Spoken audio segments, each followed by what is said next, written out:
It was the fall of 2013 when I drove up to a small cabin near a lake in northern Montana.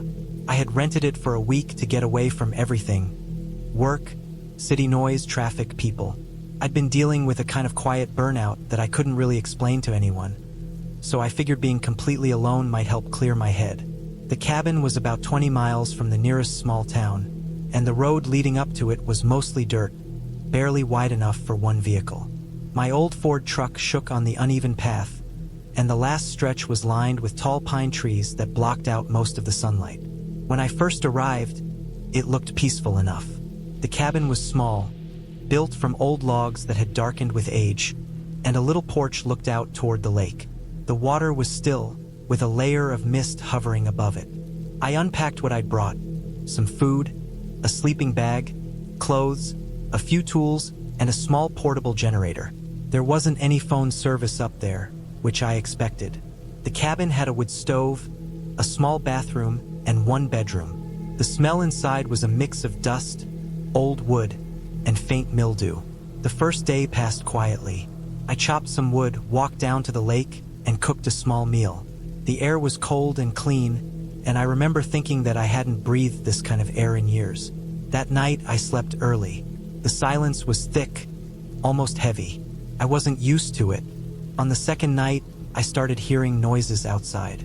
Not loud ones, just faint movements. I assumed it was animals. The woods around the lake were filled with deer and raccoons, and maybe even the occasional bear. I tried not to think much about it.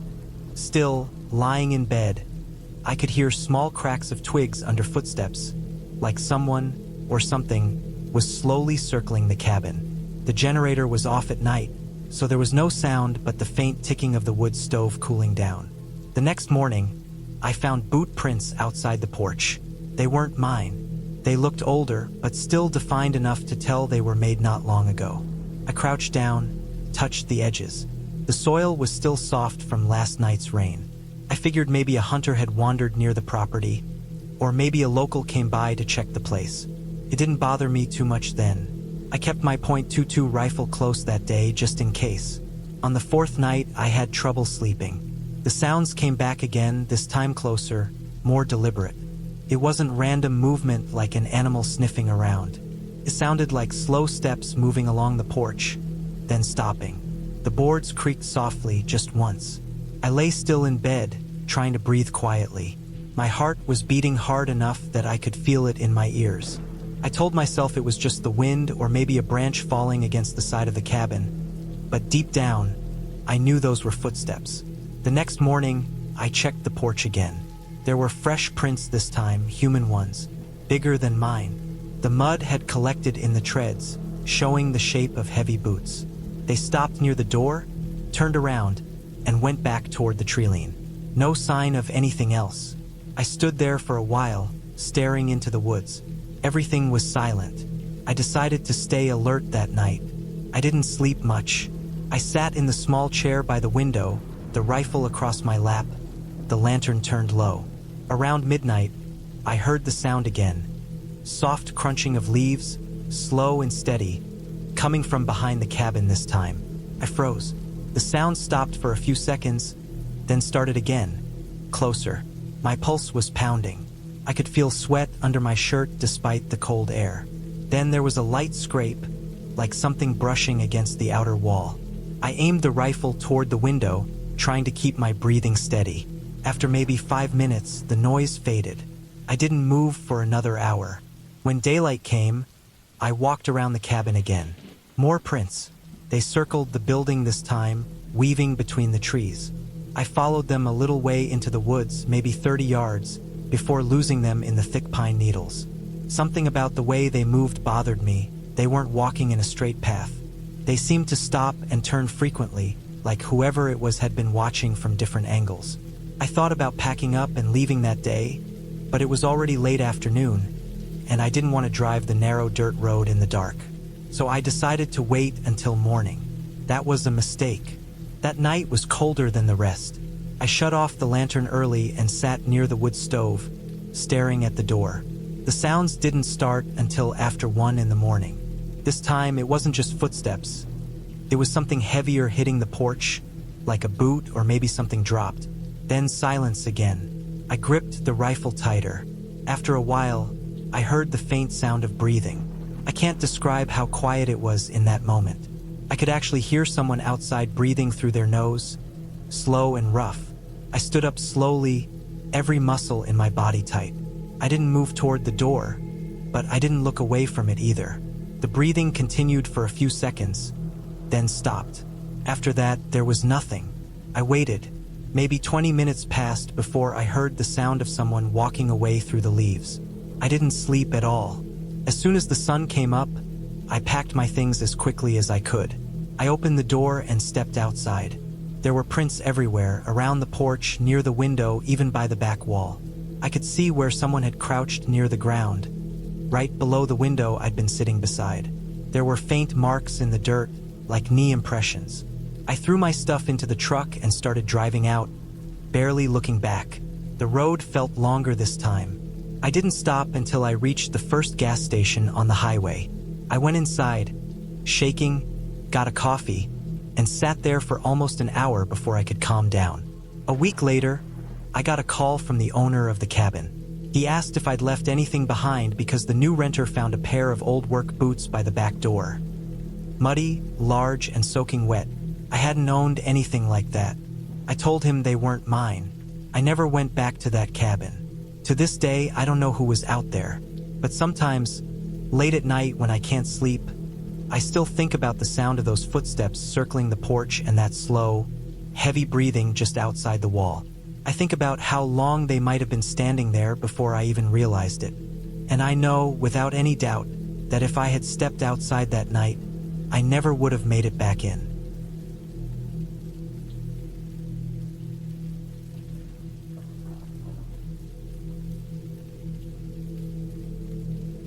It was the fall of 2016 when I decided to take a week off and stay alone in a small cabin I found listed on an old rental website. It was somewhere deep in northern Idaho, about 2 hours from the nearest small town. I had been working a lot that year, long hours at a job I didn't really care about, and I just wanted some quiet. The pictures showed a simple wooden cabin sitting near a dense stretch of pine forest, a small lake behind it, and a dirt path leading up to it. It looked peaceful and isolated, which was exactly what I wanted. I drove up early in the morning, the road twisting through miles of forest and rocky hills. My phone lost signal halfway there. The air smelled different the deeper I went. Colder, sharper, mixed with the dampness of pine needles and soil. I finally reached the cabin after bouncing along a narrow dirt road that looked like it hadn't been maintained in years. It was smaller than the photos made it seem. One story with a slanted roof and a wooden porch that creaked when I stepped on it. The lake behind it shimmered gray under a cloudy sky, surrounded by trees that leaned inward like they were hiding something. Inside, it smelled like old wood and dust. There was one small bedroom, a living area with a stone fireplace, a tiny kitchen with outdated appliances, and a single bathroom. The power came from a generator behind the cabin, and there was a small metal shed nearby that held some tools and a stack of firewood. There was no TV, no Wi-Fi, no phone service, just silence. The first day was calm. I unpacked, started a fire, and sat outside for a while watching the water move. The sun went down behind the trees fast, and once it did, the world turned completely black. No streetlights, no faint glow from towns in the distance. Just darkness so heavy it made me uneasy. The generator made a soft humming sound, the only thing breaking the stillness. That night, I didn't sleep well. It wasn't fear exactly, just discomfort. The cabin made small noises as it cooled, the wood expanding and contracting, but each creak and pop sounded sharper in the silence. Around midnight, I thought I heard something outside. It was faint, maybe a quick scuffing sound near the porch. I lay still for a while, staring at the ceiling, trying to convince myself it was an animal. There were plenty of them out there.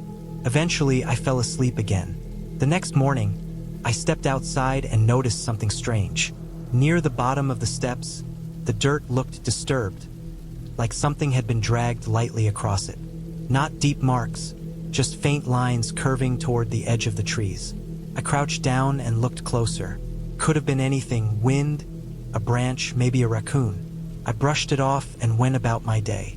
By the third night, things started to feel different. The air had gotten colder, and the generator's low hum seemed louder somehow, more mechanical and distant at the same time. I woke up around 2 a.m. because I heard a sound from the back of the cabin, something brushing lightly against the wall. It moved slowly, like someone dragging a stick along the wood siding. Then it stopped. I sat up in bed, holding still, waiting for it to start again. Didn't. When I finally got up the nerve to look outside through the back window, all I saw were trees shifting gently in the wind. The next morning, I found more marks near the back of the cabin. This time clearer. Footprints. They weren't huge, maybe size 10 or 11, but they were fresh. The dirt was still slightly damp from last night's rain, and the prints led from the tree-line to the back wall, then circled around to the side before disappearing toward the woods. I tried to tell myself they could have been mine, but I knew I hadn't walked back there. I had stayed inside the whole previous day. That afternoon, I checked the shed. The door was slightly open. I didn't remember leaving it like that. Inside, the axe that had been leaning against the wall was missing. I looked around for a while, thinking maybe I moved it without remembering, but it wasn't anywhere. The air inside the shed felt colder, heavier.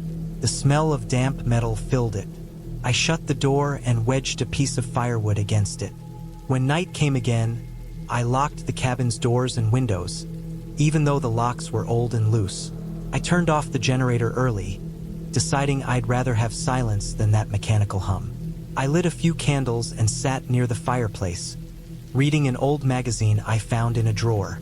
At some point, I must have dozed off in the chair. I woke up to a sound that didn't fit, a low crunching, like footsteps on gravel.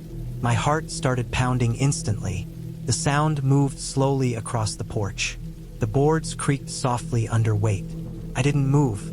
I just sat there, barely breathing, my eyes fixed on the front door. After a few seconds, the sound stopped. Then I heard the doorknob rattle. Once, twice, like someone testing it. The door shuddered slightly in its frame. I gripped the arms of the chair so tight my fingers hurt. After a while, the noises stopped. I sat there for maybe half an hour, too scared to move. Eventually, I got up and peeked through the front window. The porch was empty. The faint outline of the trees in the moonlight looked calm and still. The next morning, I decided I was done. I packed my things quickly.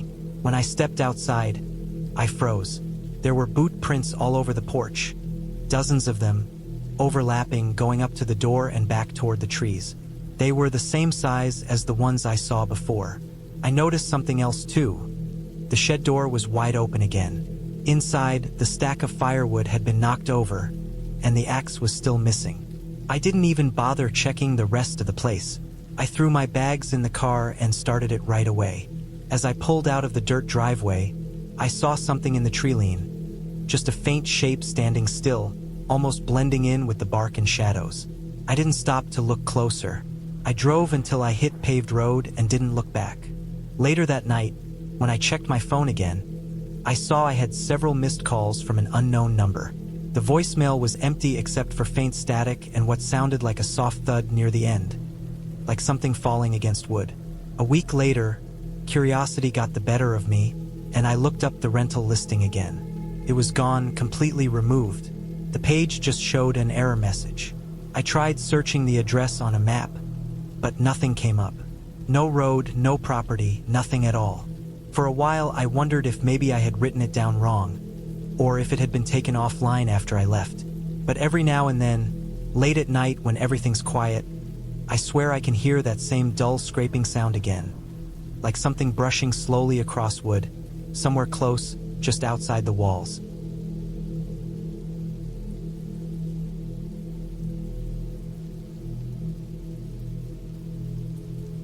It was early November of 2012 when I decided to spend a few days alone at a small cabin deep in the mountains of northern Idaho. I had rented it from a coworker's uncle, an old man who used it mostly during hunting season. He told me it didn't have electricity or cell service, but I didn't care. I wanted quiet. My life back in Spokane had been loud lately. Traffic, work, neighbors, all of it. I wanted a few days away, just trees and cold air. The drive took most of the afternoon. The further I went, the thinner the road got, until it turned into a single-lane path lined with mud and frozen puddles. My car shook over every dip. The trees grew closer the higher I went, their tops bending over like they were trying to hide the road from the sky. By the time I reached the cabin, the sun was already falling behind the ridge, bleeding orange through the branches. The cabin was smaller than I expected. 2 rooms, both dark and dusty, with a smell that mixed old wood and mouse droppings. But it was quiet. I unloaded my stuff, lit the old kerosene lamps, and built a fire in the stove. There was no signal on my phone, so I put it away. The only sound came from the crackle of the fire and the faint whistle of wind through the gaps in the logs. Felt good. I made myself a simple meal on the small gas stove, canned chili and bread, and sat at the little table by the window. Outside was just blackness. Not city dark, but mountain dark, where the world disappears 10 feet from the glass.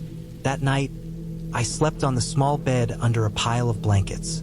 The cabin creaked as the temperature dropped, wood popping and shifting. It was hard to tell what time it was when I woke up to the sound of something moving outside. It wasn't loud, just a slow, crunching sound, like boots pressing into the frozen ground. I lay still, listening. Then silence. I figured it was probably a deer. The woods were full of them, and the smell of food might have drawn one close. After a while, I fell back asleep. The next morning, I found footprints near the porch. Not animal tracks, shoe prints. They led from the tree line up to the side of the cabin, then back again. They were faint, but fresh enough that I could see the tread pattern clearly. My stomach tightened as I followed them with my eyes. Whoever it was had walked right up to my window. The glass had a faint smudge where someone had leaned close enough to leave a fog mark. I stood there for a long time staring at it, trying to convince myself it was just an old mark. But the ground around the cabin had been frozen solid yesterday. Those prints weren't there when I arrived. I walked out to the trees, following them until they faded into the leaves and frost. There was nothing else, no tire marks, no signs of anyone nearby. Just quiet. I went back inside, trying not to overthink it. There were hunters in the area, maybe one of them got lost or curious. Still, I felt uneasy. That day I kept busy. Chopped firewood, cleaned the stove, took a short walk down to the stream about a quarter mile away. The air was sharp and cold, and the woods had that hollow sound where even a single branch snapping echoed too far. I kept looking over my shoulder, half expecting to see someone standing between the trees. There never was. When I got back, I checked all the doors and windows. The locks were old but still held firm. I tried to tell myself it was just my mind playing tricks. That night, I pushed one of the chairs against the door before sleeping. Sometime in the middle of the night, I woke again. I didn't know what time it was, but the fire had burned down to glowing coals. The room was dim red, barely lit. I lay there, listening. There it was again, the crunching sound, but slower this time. The sound of someone walking around the cabin, stopping, then moving again. My chest tightened. I held my breath. The steps came closer, right up to the porch. Then silence. The old boards of the porch creaked once, twice, then stopped. I sat there, not daring to move. Minutes passed. I finally forced myself to reach for my flashlight, but when I clicked it on and aimed it at the window, all I saw was the reflection of my own hand. I stayed awake until daylight. When I opened the door in the morning, I saw the prints again. Fresh ones, deeper than before. Whoever it was had stood on the porch for a while. There were cigarette butts near the steps, still smelling faintly of smoke. I walked around the cabin, scanning the trees, but saw nothing. That's when I noticed the small piece of paper wedged into the gap in the doorframe. It was an old grocery receipt, blank on one side, with something scribbled on the other. Just 3 words, "Nice place, man." My stomach dropped. I packed my stuff right then, shoving everything into the car as fast as I could. The whole time I kept glancing at the trees, waiting to see movement. The feeling that someone was close wouldn't go away. Before leaving, I went around back one last time. That's when I saw the small pile of cans and wrappers behind the shed, like someone had been camping out there recently. The drive down the mountain felt endless. Every bend in the road looked like a trap. I kept expecting a truck to pull out behind me or someone to step into the road, but nothing did. When I finally reached the highway, I didn't stop until I hit cell service again. Later that week, I called the uncle who owned the cabin. He sounded calm, said people sometimes trespass during hunting season, probably just some drifter. But then he mentioned something that made my skin crawl. He said the cabin had been broken into twice over the past few years. Food missing, things moved around, cigarette butts left on the porch. He thought it was a local guy living rough in the woods, someone who came back whenever the cabin was empty. That explained the footprints, the sounds, the note. He had probably been watching me the whole time from somewhere nearby, waiting until I left. A few months later, I drove past the turnoff road again out of curiosity. The cabin was gone. Burned down apparently after someone started a fire inside. They said no one was ever found in the ashes, but I didn't need anyone to tell me what probably happened. I just kept driving, staring straight ahead, knowing I'd never go camping or stay in a cabin alone again.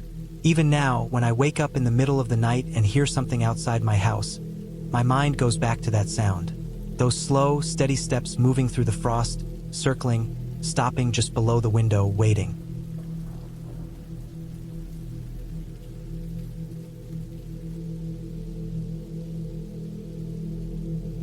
It was early October of 2017 when I decided to spend a few days alone at a cabin I'd rented in northern Montana.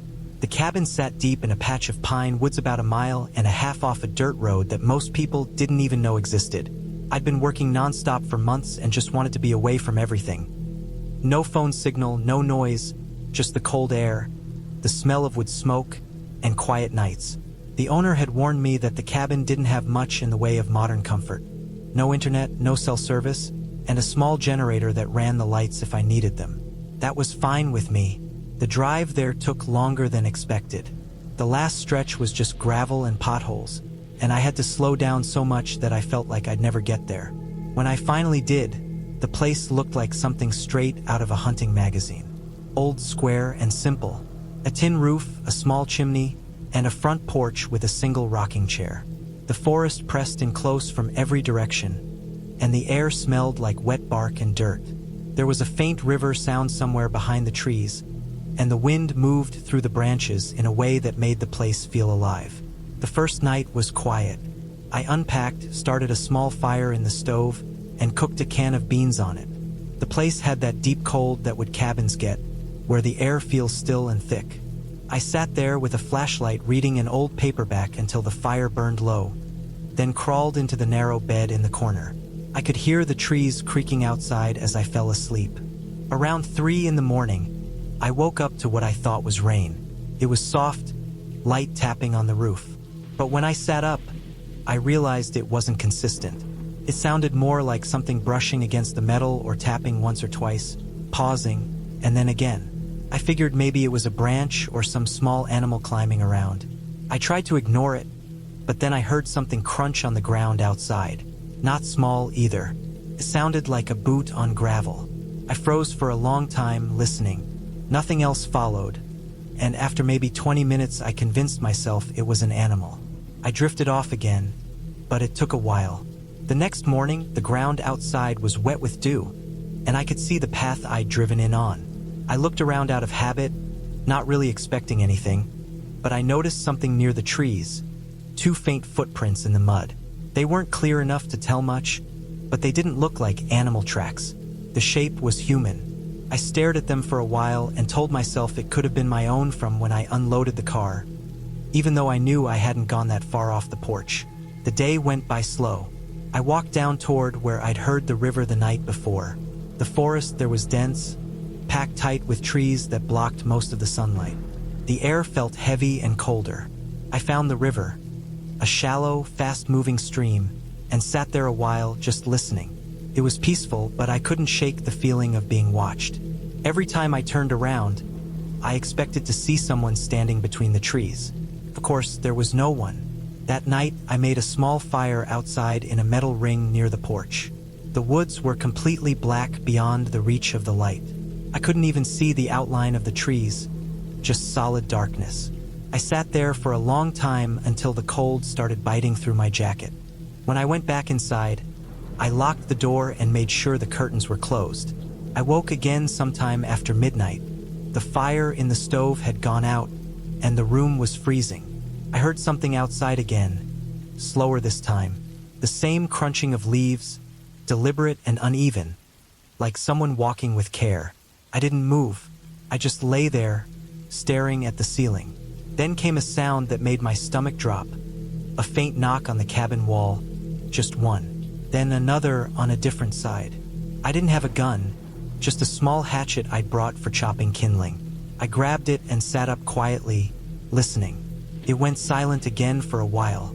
Then, suddenly, a loud scrape across the metal roof, like something being dragged slowly. My throat went dry. I sat there for what felt like hours, not moving, until the sound stopped completely. When morning came, I went outside the second the light started showing through the trees. I didn't see footprints this time, but the mud under the windows looked like it had been disturbed. Not deep prints, more like someone had crouched there and shifted their weight. I walked around the cabin twice, scanning the treeline. Everything was still. I tried to brush it off, telling myself maybe it was an animal. But all day I couldn't shake the feeling that someone had been close to the cabin last night, closer than anyone should have been out here. I kept glancing toward the windows, waiting to see movement. That evening, I started packing up. I told myself I'd stay one more night, but deep down I already knew I wouldn't. I loaded most of my stuff into the car just to be ready. I sat inside that night with the lights on, the generator humming softly. I didn't light the fire. I just waited. Around midnight, the generator sputtered and died. The sudden silence felt deafening. I sat there in total darkness, every sense stretched thin. Then I heard it, slow steps on the porch. The boards creaked under the weight. My heart was pounding so hard I could hear it. The doorknob turned once, quietly. I gripped the hatchet so tight my hand hurt.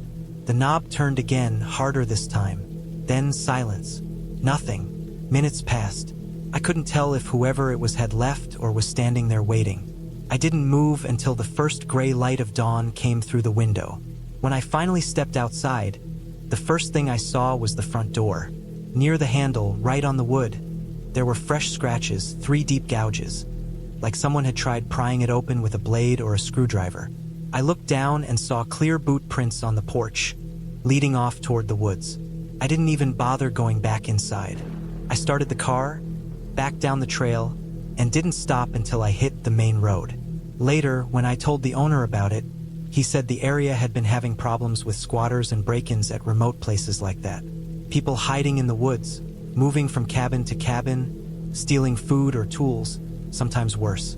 He said one guy had even been caught living in an old hunting shack for weeks without anyone knowing. I thought about the footsteps, the scraping, the door handle turning in the dark.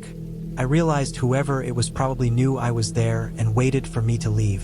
Sometimes, when I think about it, I wonder what would have happened if I'd opened that door or if the lock hadn't held. It's been years now, but every time I hear a noise at night, I still remember the sound of that slow knock on the cabin wall and how close it had been.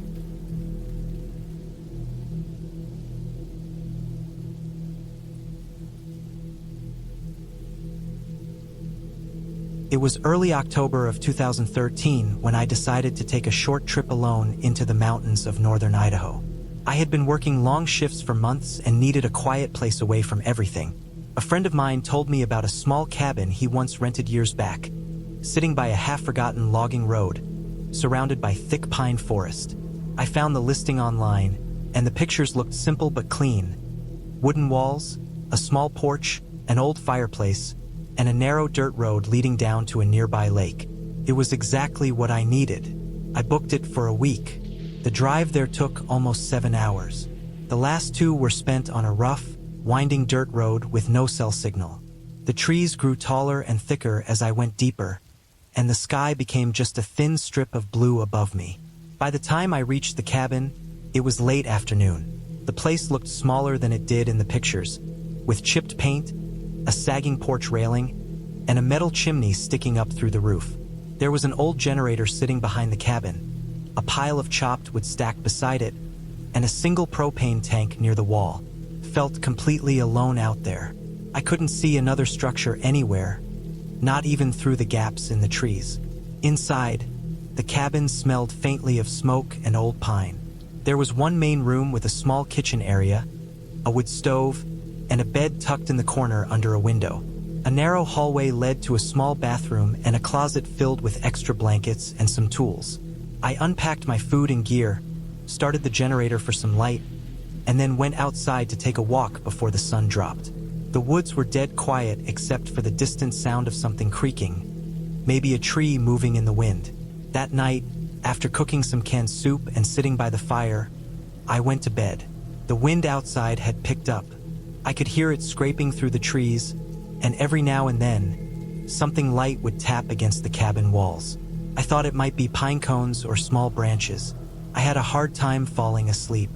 It wasn't fear exactly, just that uneasy feeling of being too far from other people. I kept listening for sounds.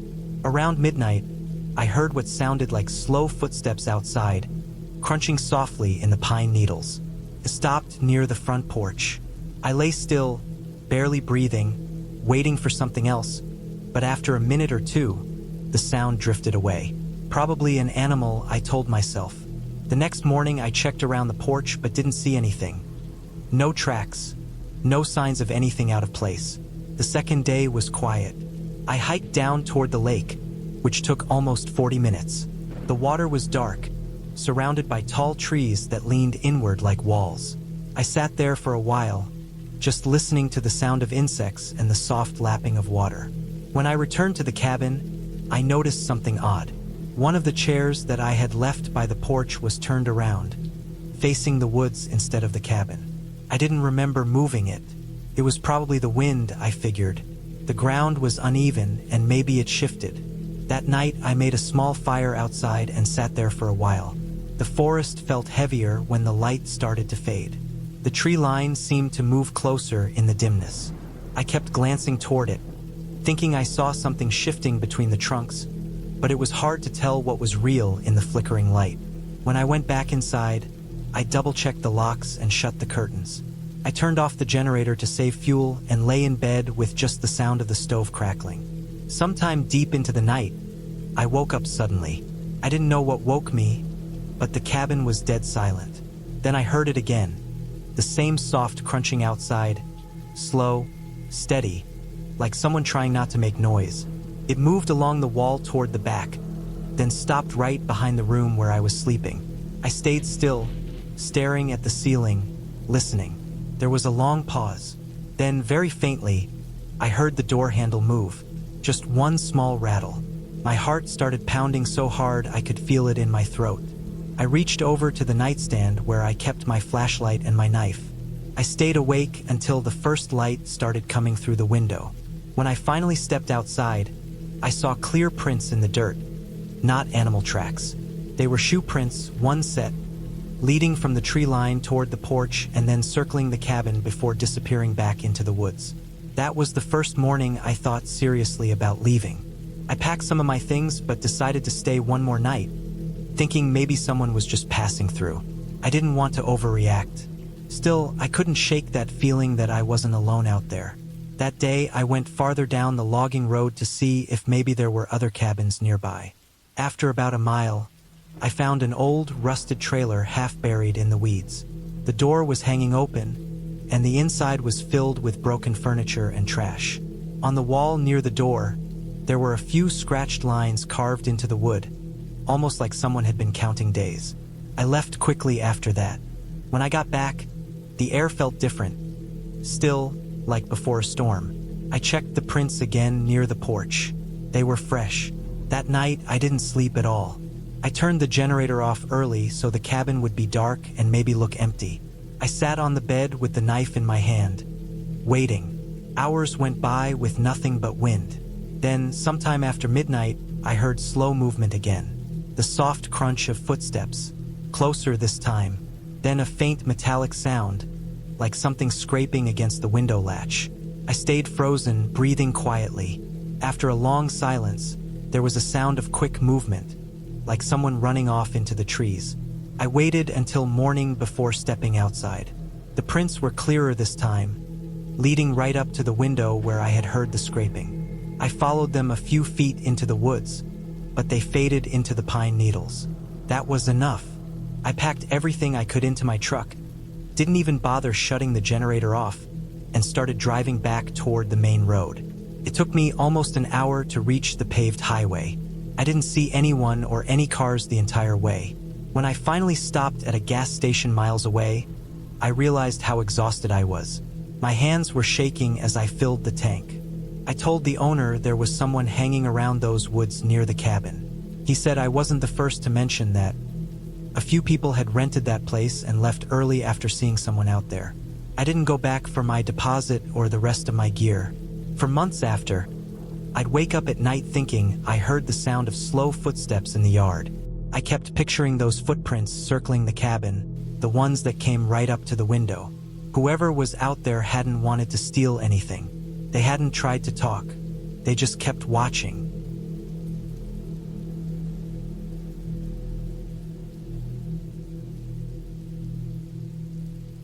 It was late September of 2011 when I decided to spend a week alone in a small cabin my uncle owned in northern Idaho.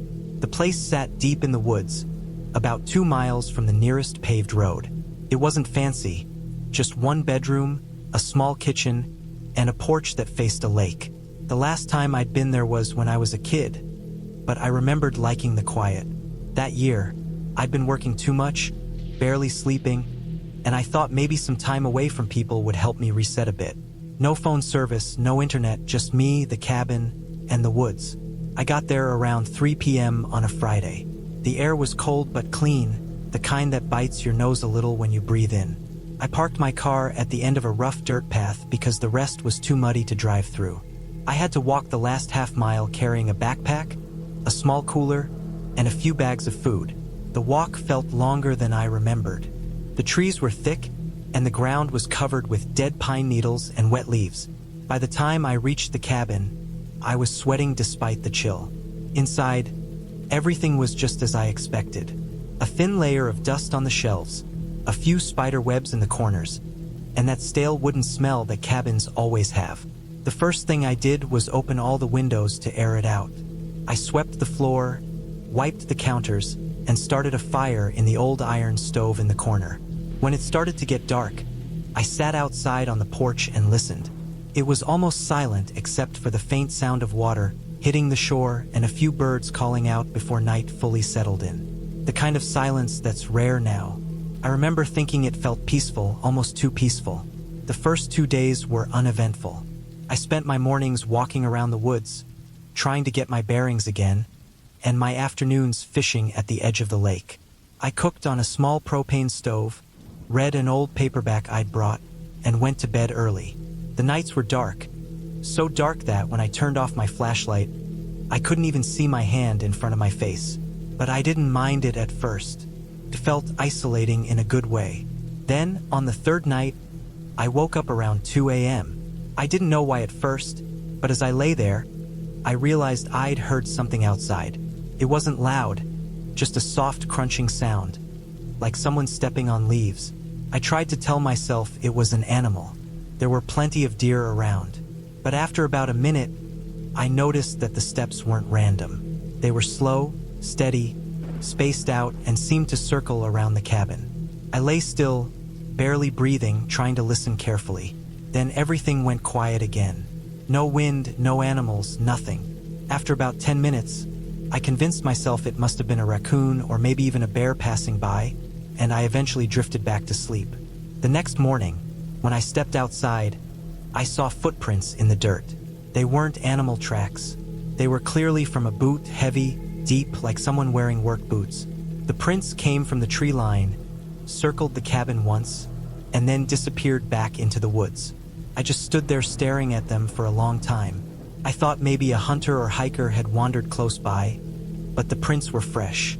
It had rained lightly the evening before, and the mud still looked wet in some spots. I felt uneasy the whole day. I kept telling myself not to overthink it, but every time I stepped outside, I felt like I was being watched. That night, I made sure to lock the door and pull the curtains shut. I left the oil lamp burning on the table and kept my flashlight next to me in bed. It took me a while to fall asleep, and when I finally did, it wasn't for long. Around 1:30, I woke up again. The first thing I noticed was the sound, very faint, but clear. Footsteps again, only this time closer. Then a dull scraping sound, like metal brushing against wood. My heart was pounding so hard I could hear it in my ears. I grabbed my flashlight and slowly sat up, trying not to make the bed creak. The sound stopped. I listened for what felt like forever, but everything went silent. I stayed awake the rest of that night, staring at the window. When the first bit of light came through the cracks in the curtains, I finally stood up and checked the door. Nothing looked damaged, but when I walked around the cabin, I saw something that made my stomach drop. Near the back window, there were fresh boot prints again, this time closer, right up against the wall. And in the dirt below the window, there was a small, thin piece of metal, a part of a knife handle. I picked it up, but it looked old and worn, probably from a cheap folding knife. I put it in my pocket and went back inside. By that point, I didn't feel safe anymore. I packed some of my things and decided I'd leave the next morning. The road out was muddy, and I didn't want to try driving it in the dark. I spent that last day on edge. I kept the windows shut and barely went outside except to grab some wood for the stove. Every sound made me jump. The creak of the cabin, the wind pushing against the door, even birds in the distance. I barely ate anything. When the sun went down, I sat near the window with my flashlight and my uncle's old hunting rifle. I'd never used it, but just holding it made me feel slightly better. That night felt endless. Every minute stretched. Around 3 a.m., I heard something again. A crunch. Then another. Slow, steady, moving closer from the woods behind the cabin. My hands were shaking so bad that I could barely keep the flashlight still. The footsteps stopped just beyond the porch. I didn't move. I waited, straining to hear. Then, after maybe 5 or 10 minutes, I heard the sound of retreating steps fading back into the woods. I didn't sleep after that. I waited until dawn, grabbed my bags, and left as soon as there was enough light to see the trail. When I reached my car, I felt a wave of relief just seeing it. I loaded my stuff fast and looked back one last time toward the direction of the cabin. The woods were still, quiet, almost calm again, like nothing had ever happened. On the drive back, I kept checking my mirrors, half expecting to see someone behind me. I didn't stop until I hit the main road. I told myself later that it was probably some hunter or local passing through. Maybe someone curious who didn't realize I was there. But I couldn't shake how deliberate those footsteps sounded. How they circled, paused, and then came back the next night. I still think about those footprints by the window and that broken knife handle. I never went back to that cabin again.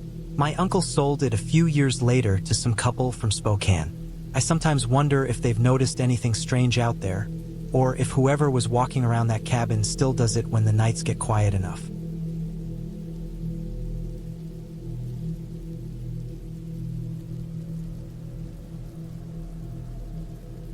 It was late October of 2012 when I decided to spend a weekend alone at a small cabin my cousin had built in the woods of northern Idaho. It was supposed to be a quiet break from everything. No phone, no noise, no people. Just me, a fire, and a few days of quiet. I'd been working long hours that month, and the idea of isolation sounded good at first. The cabin was about 2 hours from the nearest town, tucked behind a narrow dirt road that twisted through miles of pine and cedar. By the time I got there, the sun was already sinking behind the trees and the sky was turning dull gray. The cabin wasn't fancy. It was a single room with a small kitchen, an old wood stove, a cot, and a narrow bathroom.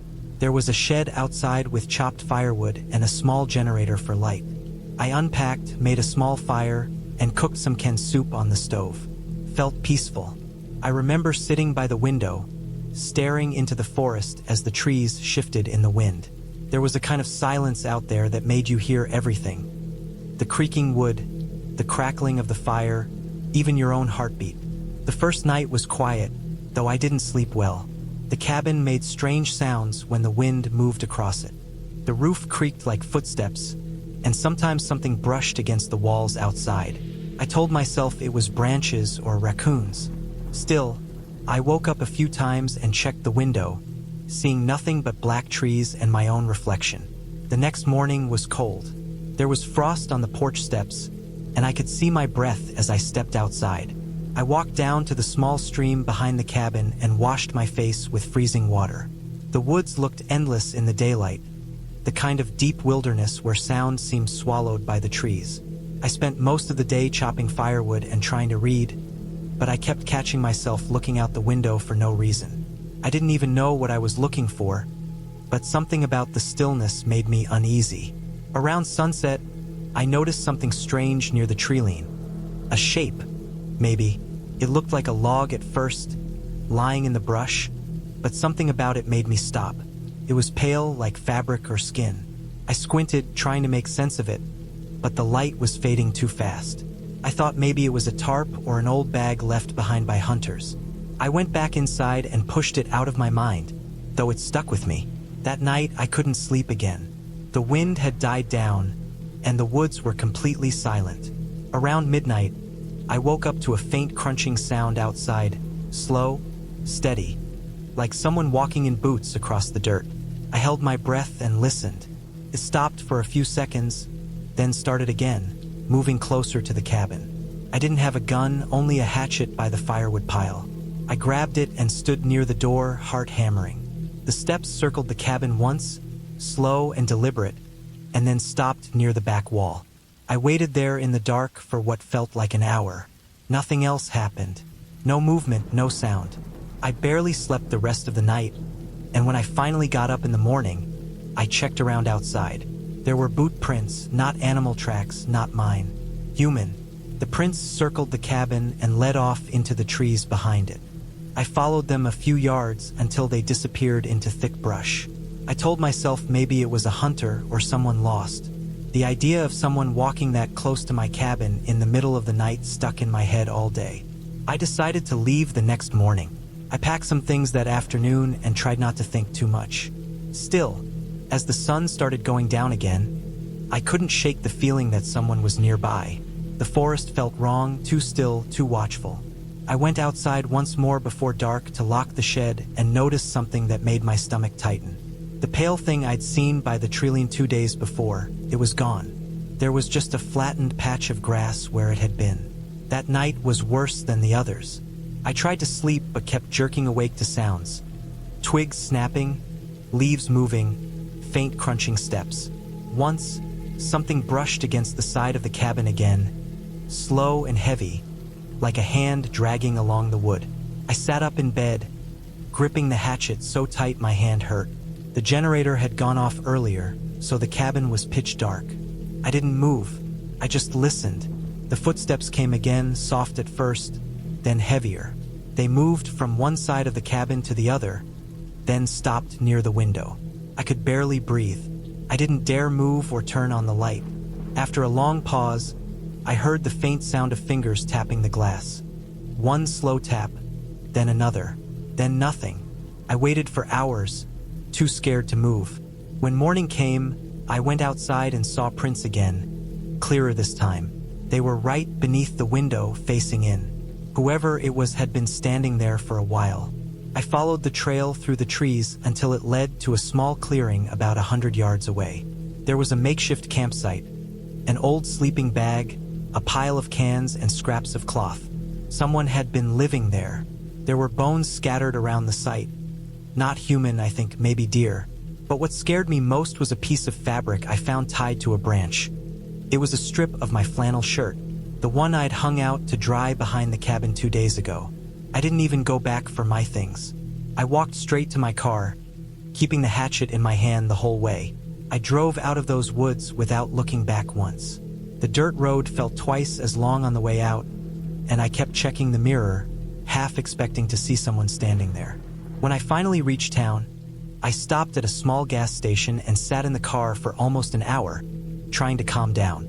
My hands wouldn't stop shaking. I told myself I'd report it, but I didn't. I just wanted to forget it. I left the cabin key with my cousin and never went back. A few months later, he called me to say the cabin had been broken into. Nothing valuable was missing, but the place was trashed. The furniture was slashed up, and there were handprints smeared on the inside of the windows, filthy, greasy handprints. Whoever had been out there that week hadn't left after I did. They'd stayed. I still think about it sometimes, especially when I'm alone at night. I'll catch myself listening for that slow crunch of footsteps outside the wall. I know it was real, no ghosts, no tricks, just someone out there in the woods watching. And for 2 nights, I was the only thing they were watching.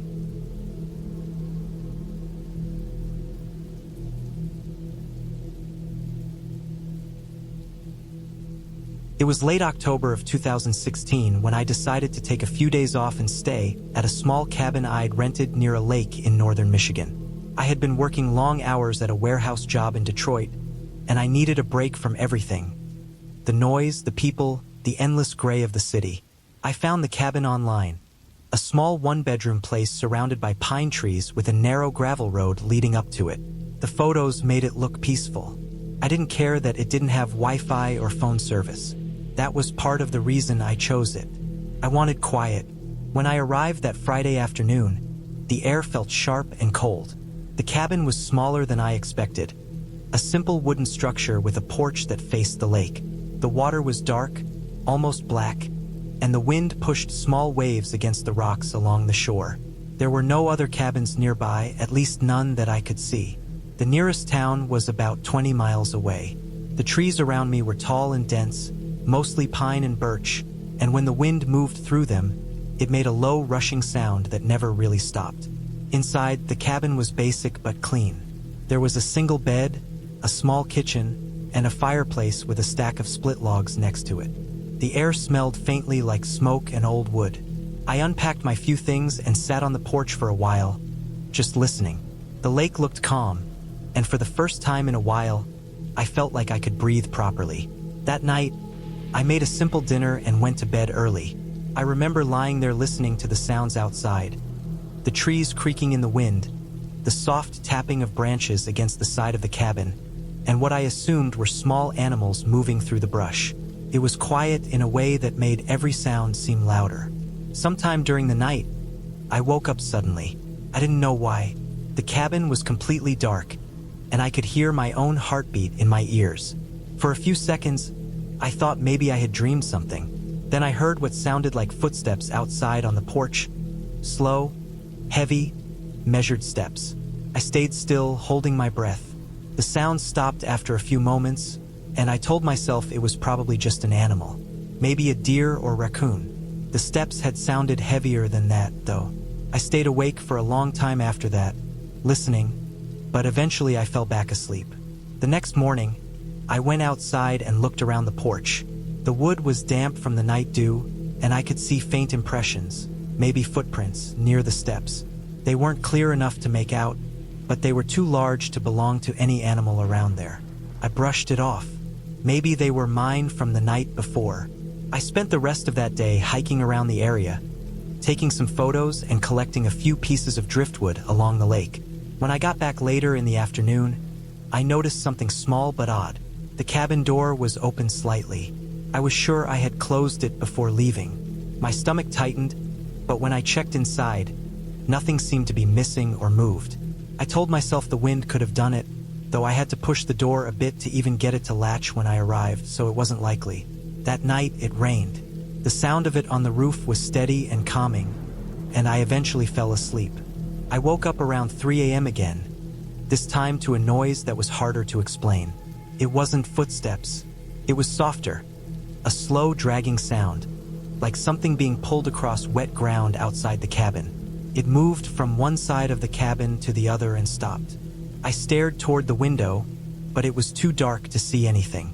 The rain made everything blend together. The dragging started again a few minutes later, this time closer. I stayed still, not wanting to make any noise. My throat felt dry, and my pulse was pounding. I thought about turning on the flashlight I had beside me but didn't want to draw attention. Eventually, after what felt like forever, the sound stopped. The rest of the night was silent except for the rain. When daylight came, I went outside to check. The ground near the cabin was soaked and muddy, and there were marks in the dirt.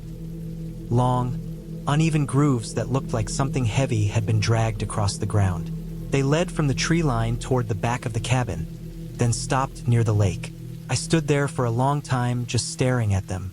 My first thought was that maybe someone had been poaching or dumping something in the woods, but I couldn't understand why they would come so close to the cabin.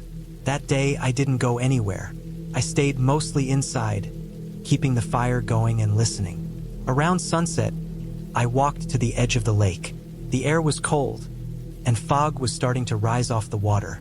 I followed the drag marks as far as I could, and near the edge of the trees, I saw something caught in the brush, a piece of fabric. It looked like part of a jacket sleeve, torn and dirty. There were faint reddish stains on it that looked like old blood. That was when I decided I wasn't staying another night. I packed up as quickly as I could and loaded my things into my car. The road out of there was narrow and rough, and by the time I reached the main road, it was already dark. I didn't stop until I got to the first gas station I found, about 30 minutes away. I remember standing there under the bright fluorescent lights, trying to shake the feeling that something had been watching me the whole drive. A week later, I saw something on the local news while I was back home. They were talking about a missing hunter in the same area where I had stayed. A man in his late 30s who hadn't come back from a solo trip 2 weeks earlier. His truck had been found near one of the forest trails, but there was no sign of him. Search teams had gone through the woods and found pieces of torn clothing and what they called disturbances in the soil near the lake. I didn't tell anyone I had stayed in that same cabin. I didn't call the police or send an email or anything. I told myself it wasn't my business, that maybe it had nothing to do with what I heard or saw. But sometimes, when I think back on those nights, I remember the sound of those footsteps on the porch. Slow, heavy, human, and I know that whoever was out there that night wasn't lost. They were looking for something, and maybe they found it right there behind that cabin before dragging it down to the water.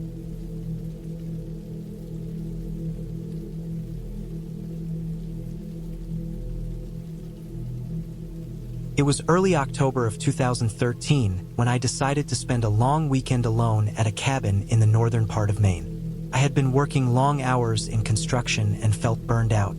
I wanted silence, just woods and a bit of space to breathe. A friend of mine had a small cabin he rarely used anymore, tucked deep into the forest near a lake called Black Pond. He told me the place was old but solid, with a working wood stove and a hand pump for water outside. I drove up there on a Friday morning in my old Ford Ranger, the bed loaded with firewood, food, and enough gas for the generator. The drive was long. I left the paved road after passing a faded wooden sign that said Black Pond Trail and followed a dirt road that went on for miles.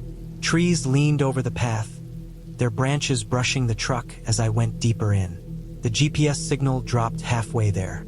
I just followed the written directions, and by the time I reached the cabin, the sun had started to drop behind the trees. The cabin was small, one room, weathered boards, a tin roof that looked like it had been patched a dozen times. The windows were covered in grime, and there was a faint smell of damp wood inside. The air was cool, and when I opened the door, dust floated through the orange light. There was a cot, a small table, and an old cast iron stove in the corner. Mice had gotten into a bag of flour someone left on the shelf, but other than that, it seemed fine. I spent the first hour cleaning and setting things up.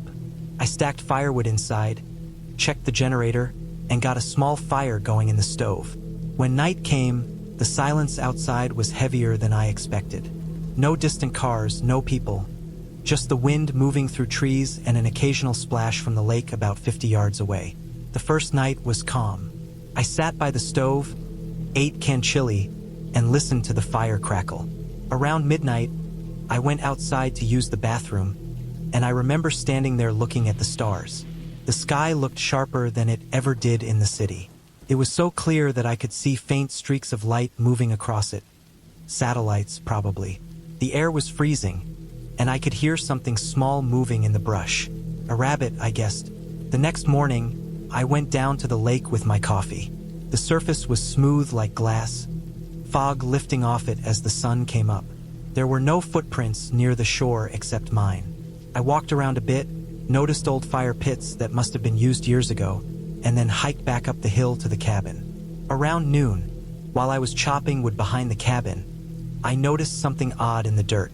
There were tire tracks, fresh ones, coming from the main trail, ending about 10 feet from the side of the cabin. My truck was the only vehicle there, and I hadn't seen anyone else on the way in. The tracks looked like they'd been made recently, maybe late the previous night or early that morning. The mud was still soft around them. I figured maybe someone else used the trail, maybe hunters or fishermen. But the thing that bothered me was that there were no footprints. Just tire marks that stopped abruptly like someone had backed up and left. That evening, I couldn't shake the feeling that I wasn't alone out there. I kept glancing at the window whenever I heard movement in the woods. A couple of times I thought I saw something white flash between the trees, but it might have been birch bark catching the light. The woods play tricks when you stare too long. That night, I decided to keep the lantern off for a while and just listen. I lay in bed with the fire still burning low. Around 2 a.m., I heard the sound of gravel crunching outside. Slow, deliberate steps. My heart started hammering. I didn't move, just listened. It went quiet for a few minutes, and then I heard what sounded like someone breathing, just outside the door. I got up quietly, grabbed the hatchet from beside the woodpile, and stood near the window. I couldn't see anything, just darkness. After about 30 seconds, the sound moved away, fading toward the trees. I stayed up for the rest of the night, waiting. Nothing else happened. When morning came, I went outside and checked around. There were footprints this time, large ones, boot prints, leading from the dirt road up to the door, then looping around toward the woods behind the cabin. They looked fresh. I followed them for a bit until they disappeared into thick brush. That day I considered packing up and leaving, but I convinced myself it was just some hiker or hunter passing through. Still, I couldn't relax. I barely ate and kept checking the windows every few minutes. By late afternoon, I heard an engine in the distance, just for a few seconds, and then silence again. When it started to get dark, I locked the door, loaded the hatchet near my bed, and left the lantern burning low. I told myself I'd leave at first light. Sometime after midnight, I woke up to a dull metallic sound. It was faint at first, then louder. Someone was trying the door handle. I froze. The metal latch rattled again, harder this time. Then it stopped. I waited, barely breathing, and heard footsteps moving along the porch, slow and heavy. There was a small window on the left side of the cabin. I saw a faint shadow pass across it, a shape like a person's shoulder and head. The firelight flickered on the wall, and I could see the movement through the thin curtains. My stomach turned cold. Whoever it was stood there for a long time. I could hear the floorboards creaking under their weight. Then silence again. After maybe 10 minutes, I heard them walk away into the woods. I didn't sleep at all. I just sat there, watching the window until the light started to creep through the trees. At dawn, I packed up fast. I threw everything in the truck and went to start it. Took a few turns before it caught.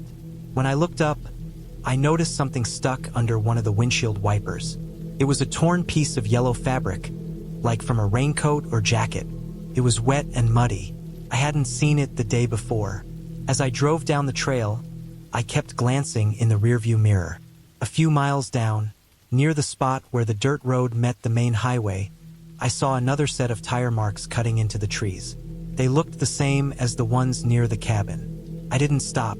I just kept driving until I reached the gas station by the town line. When I got out, I realized how shaken I actually was. My hands wouldn't stop trembling. A week later, I read online that a man had gone missing not far from that area. They found his car abandoned by a fire access road, with the keys still in the ignition. He'd been camping alone. They never found him. After that trip, I never went camping alone again. I still think about that night, about the breathing outside the door and the sound of slow footsteps on the porch. I try to tell myself it was just some stranger passing through the woods. Maybe lost, maybe curious. But in the quiet moments, when I remember how long they stood there without saying a word, I know deep down they weren't lost. They were watching.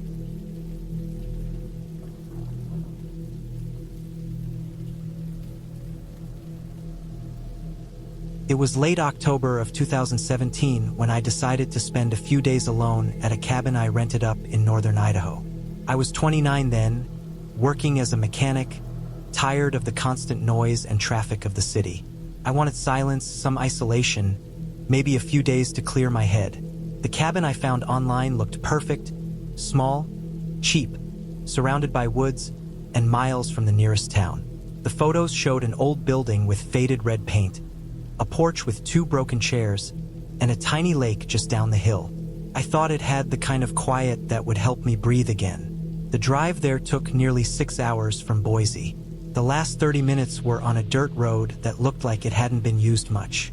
The forest pressed close on both sides, thick with pine and cedar, the air smelling like wet soil and old leaves. When I finally pulled up in front of the cabin, it was exactly like the pictures but rougher. Boards warped from years of rain, a few shingles missing, and spider webs hanging in every corner of the porch. There was no signal on my phone, which didn't surprise me. I told a friend where I'd be before I left, so I wasn't worried. Inside, the cabin smelled faintly of damp wood and something like mice. It had a small living area with a sagging couch, a kitchen with an old gas stove, and a single bedroom with a narrow bed. There was no TV, no internet, no radio. Just a small wood stove for heat and a window looking out into the trees. I unpacked slowly, filled a few jugs of water from the lake, and made myself something simple to eat. By sunset, the woods had turned dark and silent in a way that felt heavy. When the sun disappeared, the kind of darkness that covered that place wasn't like what I knew from the city. It was total. I could barely see my hand in front of me. I sat for a while listening to the creaks of the cabin and the wind brushing against the siding, and after a few hours, I went to bed. The first night was fine, though I woke up once to the sound of something brushing against the side of the cabin. It was soft, like branches moving, but there weren't any close enough to hit the walls. I assumed it was an animal and went back to sleep. The next morning, I stepped outside and saw the ground was disturbed around the cabin. The dirt was turned up in several spots like something had been digging. There were a few shallow holes, not deep enough for any real reason, but they looked fresh. I figured it might be raccoons or coyotes, so I didn't think too much about it. I spent that day walking down to the lake, skipping rocks, taking photos. The water was calm, surrounded by trees that bent over the edge like they were staring at their reflections. I could hear small animals moving through the brush every so often but saw nothing close. That night it was colder. I built a small fire in the stove and sat there watching the flames flicker. Around midnight, I started hearing that brushing sound again, but this time it was different. Slower, more deliberate. It moved along one wall, then another. I sat there, holding my breath, trying to make sense of it. It stopped, then a few seconds later, something thudded softly near the back of the cabin, like a footstep. My skin went cold. I didn't move for almost half an hour, just listened, staring at the dark window. Eventually, I forced myself to check outside, grabbing the flashlight from the counter. When I opened the door, the beam caught the mist hanging in the air, tiny drops of moisture glowing white. The ground looked untouched from where I stood, but I didn't go far. I just looked around for a minute and went back in, locking the door behind me. By the third day, I started to feel uneasy in that place. Every sound made me look over my shoulder. I walked around the cabin and found more spots of dug-up earth. Small patches behind trees beside the porch near the path leading to the lake. It didn't look like animals anymore. The holes were too neat, like someone had been using a small shovel or their hands. They weren't deep, just scooped out patches in the dirt. Some old, some fresh. It didn't make sense. I felt watched, though I hadn't seen another person since I arrived. That night, I barely slept. Around 3 in the morning, I woke up to what sounded like footsteps outside. Slow, heavy ones. I could feel each one vibrate faintly through the floorboards. My heart was pounding so hard I could hear it in my ears. I sat up in bed, barely breathing. The footsteps circled the cabin once, then stopped at the porch. There was a pause, then a single creak of the porch step. I stared at the door, waiting for something to happen, but nothing did. Minutes passed like hours. Finally, I heard the steps move away toward the trees. I stayed awake until dawn. When the sun came up, I went outside again. I expected to find prints, but the ground was too firm to hold clear ones. Still, something had moved around, broken pine needles, small patches of disturbed soil. I couldn't tell what it was, but I knew I wasn't alone out there. I thought about leaving that morning, but the road back was long and rough, and I didn't want to risk driving through it in a half-panicked state. So, I decided to stay one more night, pack up at first light, and get out. I didn't do much that day except keep busy. I cleaned the place, made sure the doors were secure, and kept my flashlight and knife close. The woods were quiet again, too quiet. Around sunset, a fog rolled in, thicker than before. It swallowed the trees and made the air cold and wet. I shut the windows, stoked the stove, and tried not to think too much. That final night, I heard it again. Footsteps. They came just after midnight. This time, they didn't stop at the porch. I heard something scrape against the wood outside, slow and uneven, like someone dragging a stick or tool. Then the sound of dirt being moved, scooping, digging, steady and close. I froze. It went on for a long time, maybe 20 minutes. Then silence. I sat awake until dawn again, gripping the flashlight, counting the minutes. When morning came, I went out the door with my keys in hand, ready to leave. What I found stopped me cold. Just behind the cabin, in the clearing near the back wall, there was a hole. A fresh one. It was deeper than any of the others, maybe 2 feet deep, wide enough for someone to crouch in. The soil was piled neatly beside it. There were marks in the dirt that looked like hands had dug it. No animal would do that. No reason for anyone to. I stood there for a long time staring at it, the cold air pressing against my face. It hit me slowly that the hole was exactly where my bed sat on the other side of that wall. I didn't stay to think more. I threw my bag in the car, didn't bother to lock the cabin, and drove until the road turned to pavement again. I didn't stop until I reached a gas station an hour later. I told myself it must have been some drifter, maybe someone who used to stay there, someone not right in the head. But even now, years later, when I think about that hole, about how it lined up perfectly with where I'd been sleeping, it still feels like I left something unfinished there, like whoever dug those holes wasn't done yet.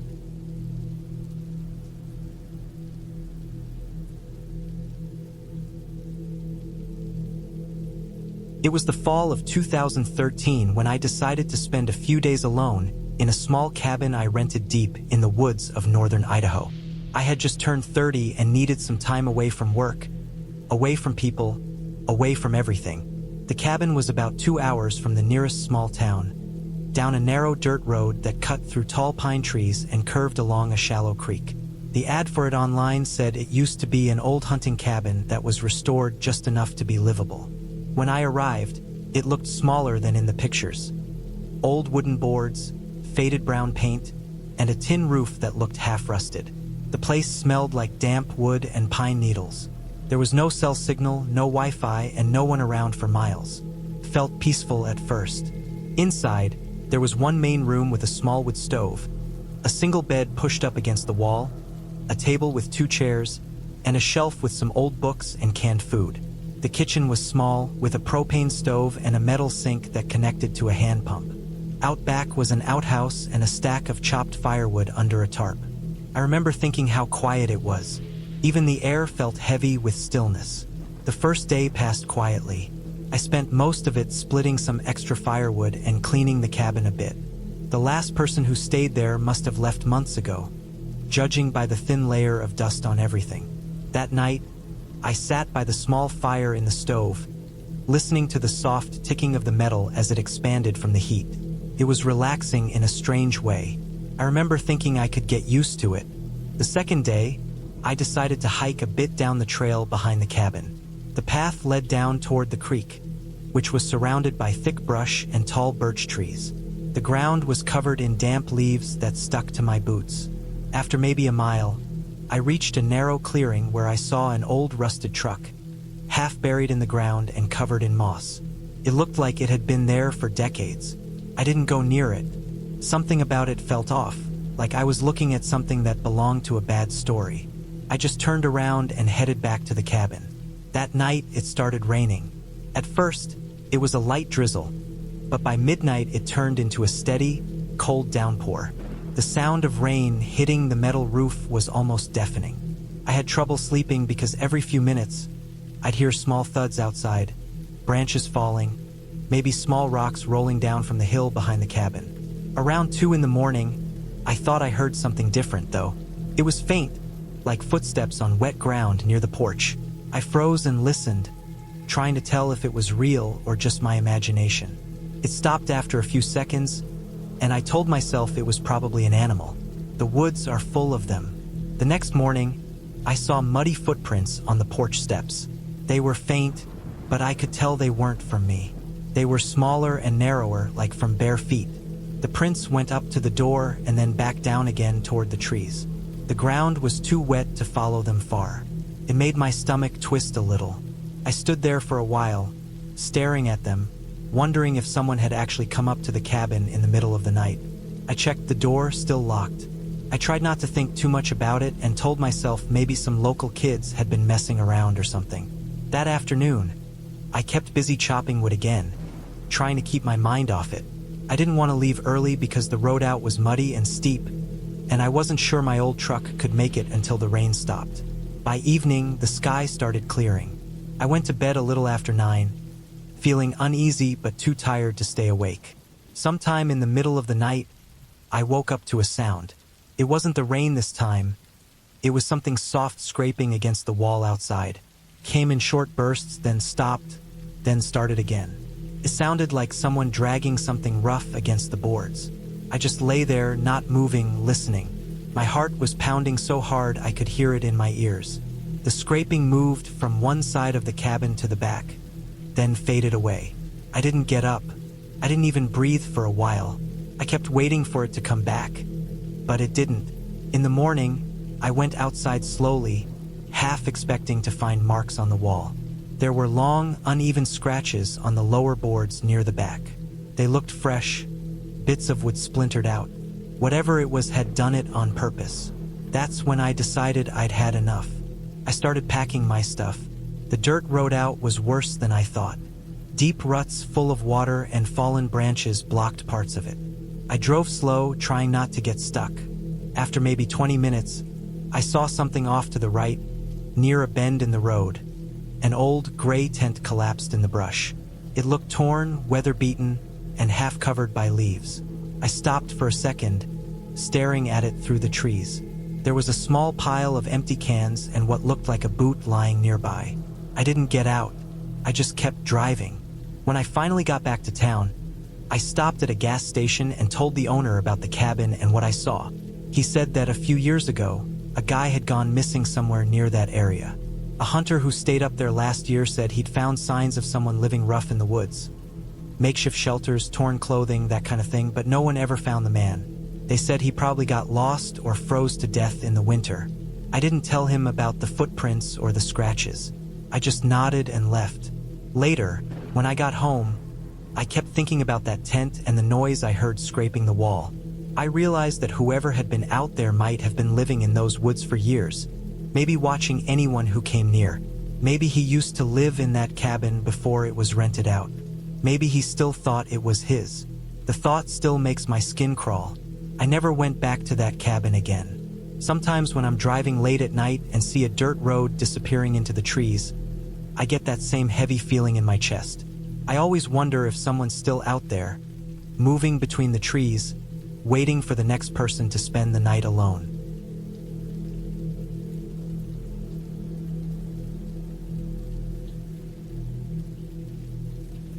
It was the middle of November, 2017, when I decided to spend a few days alone at an old cabin I'd rented deep in the forests of northern Idaho. I'd been working in a warehouse for months without a single break, and the noise, the constant movement, and the city lights had started to mess with my sleep. I wanted somewhere quiet, far from everything, just a small place where I could breathe for a while. The cabin was about 2 hours from Sandpoint, tucked up in the hills near a forgotten logging road that barely showed up on maps anymore. The drive there was rough. My old SUV rattled the whole time as I crawled over gravel and fallen branches. The road wound between tall pine trees that grew thicker and darker the further I went. The last 10 miles had no phone service at all. I remember looking at the fuel gauge and thinking I should have filled up again before leaving town. But by then, it was too late to turn back. I told myself I'd be fine for a few days. The cabin was smaller than I expected. It looked like something out of the 60s, with siding darkened from years of rain and snow, a metal chimney that leaned a little to the left, and a single light above the porch that flickered when I turned it on. Inside, it was quiet except for the sound of the wind pushing through the trees outside. The place smelled faintly of old smoke and pine needles. There was one bedroom, a small kitchen with a propane stove, a creaky floor, and a tiny bathroom with a pump toilet that barely worked. But it was clean enough, and after unpacking my gear and lighting a small fire in the wood stove, the place started to feel a bit warmer. I spent that first day chopping wood behind the cabin. The cold bit into my hands, and the air was still heavy with that kind of silence you only hear deep in the woods. Every time the axe hit the log, the sound echoed a little longer than it should have. Around dusk, I noticed something strange. While stacking wood near the back corner of the cabin, I saw a narrow path behind the tree line. It wasn't an animal trail. It looked like a faded track where something or someone had walked regularly. It led up through the trees and curved out of sight. I figured maybe it went to another property or an old logging site, so I didn't think much of it then. That night, the wind picked up. The cabin creaked. The wood stove clicked as it cooled, and I lay in bed listening to the branches tapping the roof. I don't know when I fell asleep, but sometime after midnight, I woke up to a noise outside. It was faint at first, like a dull thump. Then it came again, closer. It wasn't an animal rustling through the brush. It sounded heavier, like someone stepping on wet ground. I sat up, heart pounding, and tried to listen. The sound came again, slow and steady, moving behind the cabin toward the back door. Then it stopped. I stayed still for what felt like an hour, barely breathing. The silence outside was thick, broken only by the soft hiss of the fire dying down. Eventually, I convinced myself it was probably just a deer or maybe the wind knocking something loose, so I lay back down. But sleep didn't come easy. Every little sound kept me awake until the light finally started to come through the curtains. The next morning, I went outside to check. The ground was soft from melted frost, and I could see boot prints near the back of the cabin. Not mine, these were larger, deeper, and they led from the tree line right up to the wall where my bedroom was, then back the same way. The path I'd noticed the day before now looked more like a trail someone had been using recently. I felt uneasy all day after that. I kept glancing out the window, expecting to see someone in the trees. I even locked the door, though I doubted it would stop anyone determined enough. I tried to distract myself by hiking down the road a bit, just to clear my head, but the woods felt off. Too quiet. No birds, no distant sounds of animals.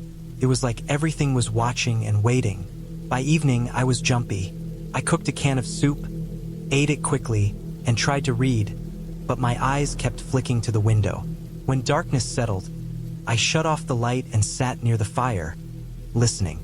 Around 9 p.m., I heard it again, the same slow, heavy steps.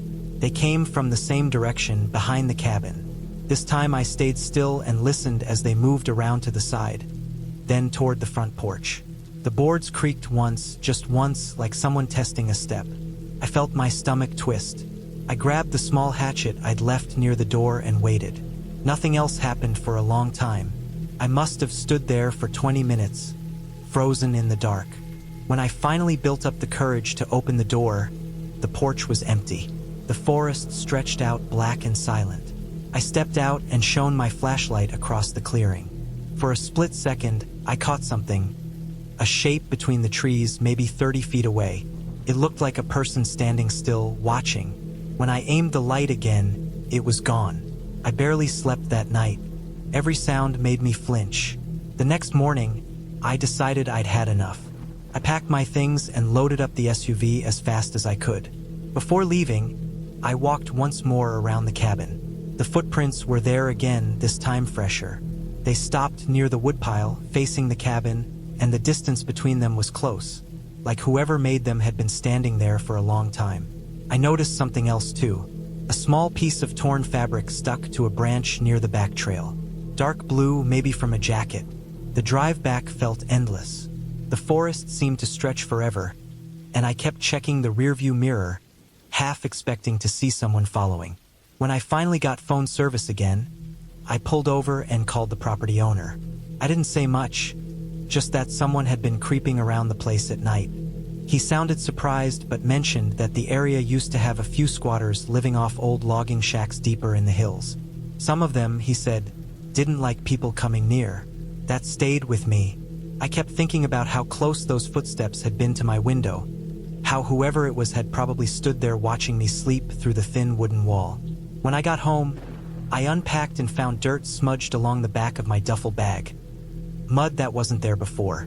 I don't know when it got there, maybe when I carried it out that last morning, or maybe not. For weeks afterward, I couldn't shake the feeling that someone had been studying me those nights, waiting for something. It wasn't the idea of ghosts or anything like that. It was worse. It was the thought that it was just a person. Someone who knew that cabin better than I did. Someone who'd watched me walk in, settle down, and almost never leave. I never went back there. I looked up the property once a few months later, and it was listed again, same pictures, same old stove, same porch light that flickered. The listing said, remote, peaceful, perfect for solitude. Maybe it still is. But I can't think about that place without remembering the sound of slow, careful footsteps outside the wall where I slept, and the dark figure standing still between the trees, watching from just beyond the light.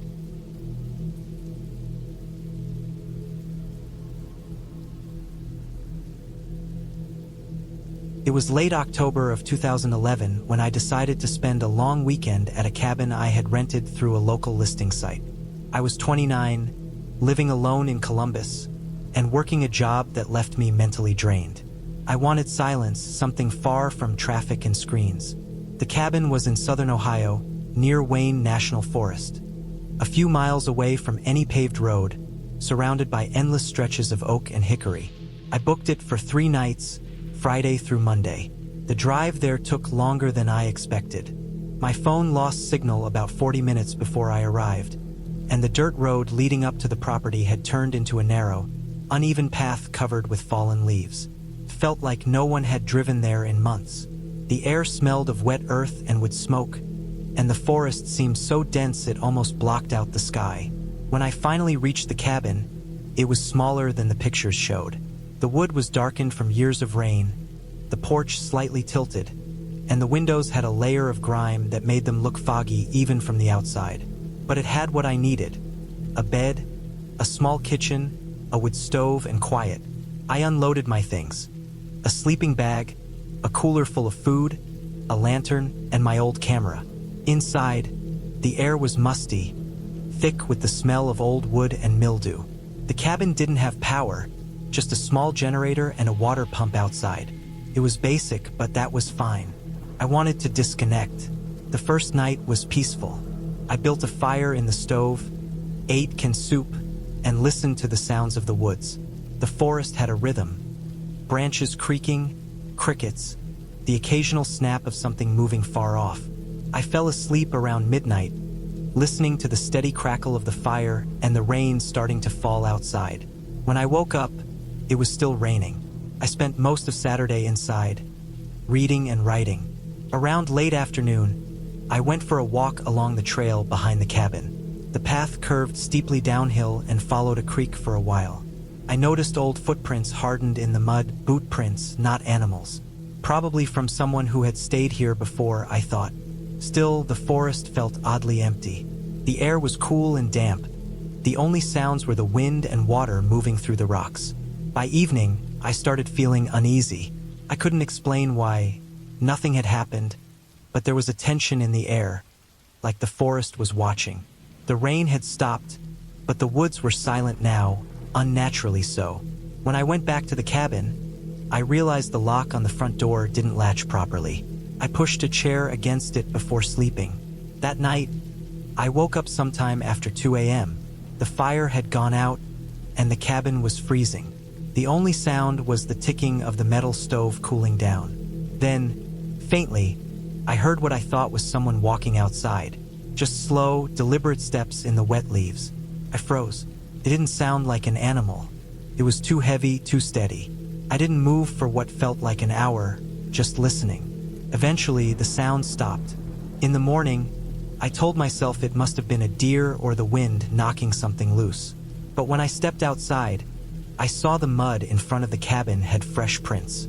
Human prints, boot soles pressed clearly into the wet ground, facing the porch. My stomach dropped. I looked around, but the woods were still and quiet. Whoever it was had come up during the night, maybe while I was asleep. I decided I'd pack up and leave the next day, just to be safe. I tried to relax, telling myself maybe it was a hiker who got lost. I spent the day inside, keeping the generator off so I wouldn't draw attention. Every time I glanced at the windows, I felt like something was just beyond the tree line, watching. When night came again, I kept my flashlight beside me and the chair still against the door. I barely slept. Around 3 a.m., I heard it again, movement outside, this time closer. The sound of steps circling the cabin, slow and deliberate. I could hear the creak of the old boards on the porch. My breathing was so loud it felt like whoever was out there could hear me. I stayed still, gripping the flashlight, waiting for it to stop. Then came a soft scraping sound, metal against wood. My heart sank. It was coming from the back door, the one that led to the small kitchen. The handle rattled once, twice, then went still. I stayed frozen for what felt like forever. When dawn finally came, I went outside, shaking. The back door had deep scratches around the lock, like someone had tried to pry it open. That was it for me. I packed everything as fast as I could. When I went to load my things into the car, I saw something that made my stomach twist. Near the tree line, maybe 30 yards away, was a small campfire pit, still damp from the rain, surrounded by boot prints. Someone had been staying there, close enough to see the cabin at night. I drove out fast, barely watching the road. My hands were trembling on the wheel. When I got to the main road, I stopped at a gas station to call the property owner from a payphone. He said he hadn't been up there since early summer, and that no one else had rented the place for months before me. A few days later, I couldn't stop thinking about it. I called the county sheriff's office and explained what happened. They said they'd send someone to check it out. About a week later, I got a call back. The deputy said they found signs that someone had been living near the cabin for a while. A makeshift shelter made of tarps, some canned food, and a hunting knife. No one was there when they checked, but they said it looked like whoever it was had been moving around the area for months. I never went back. Even now, when I think about those slow footsteps outside the cabin walls, I wonder how many nights that person had been there before I noticed. How long they stood in the dark, watching the cabin's windows, waiting for the fire to die down. I try to tell myself it was just some drifter, someone passing through. But sometimes, late at night, I think about the sound of the handle turning and how quiet the woods were afterward. It wasn't the cabin that scared me most. It was realizing that someone had been so close for so long, watching me in complete silence, and I never even saw their face.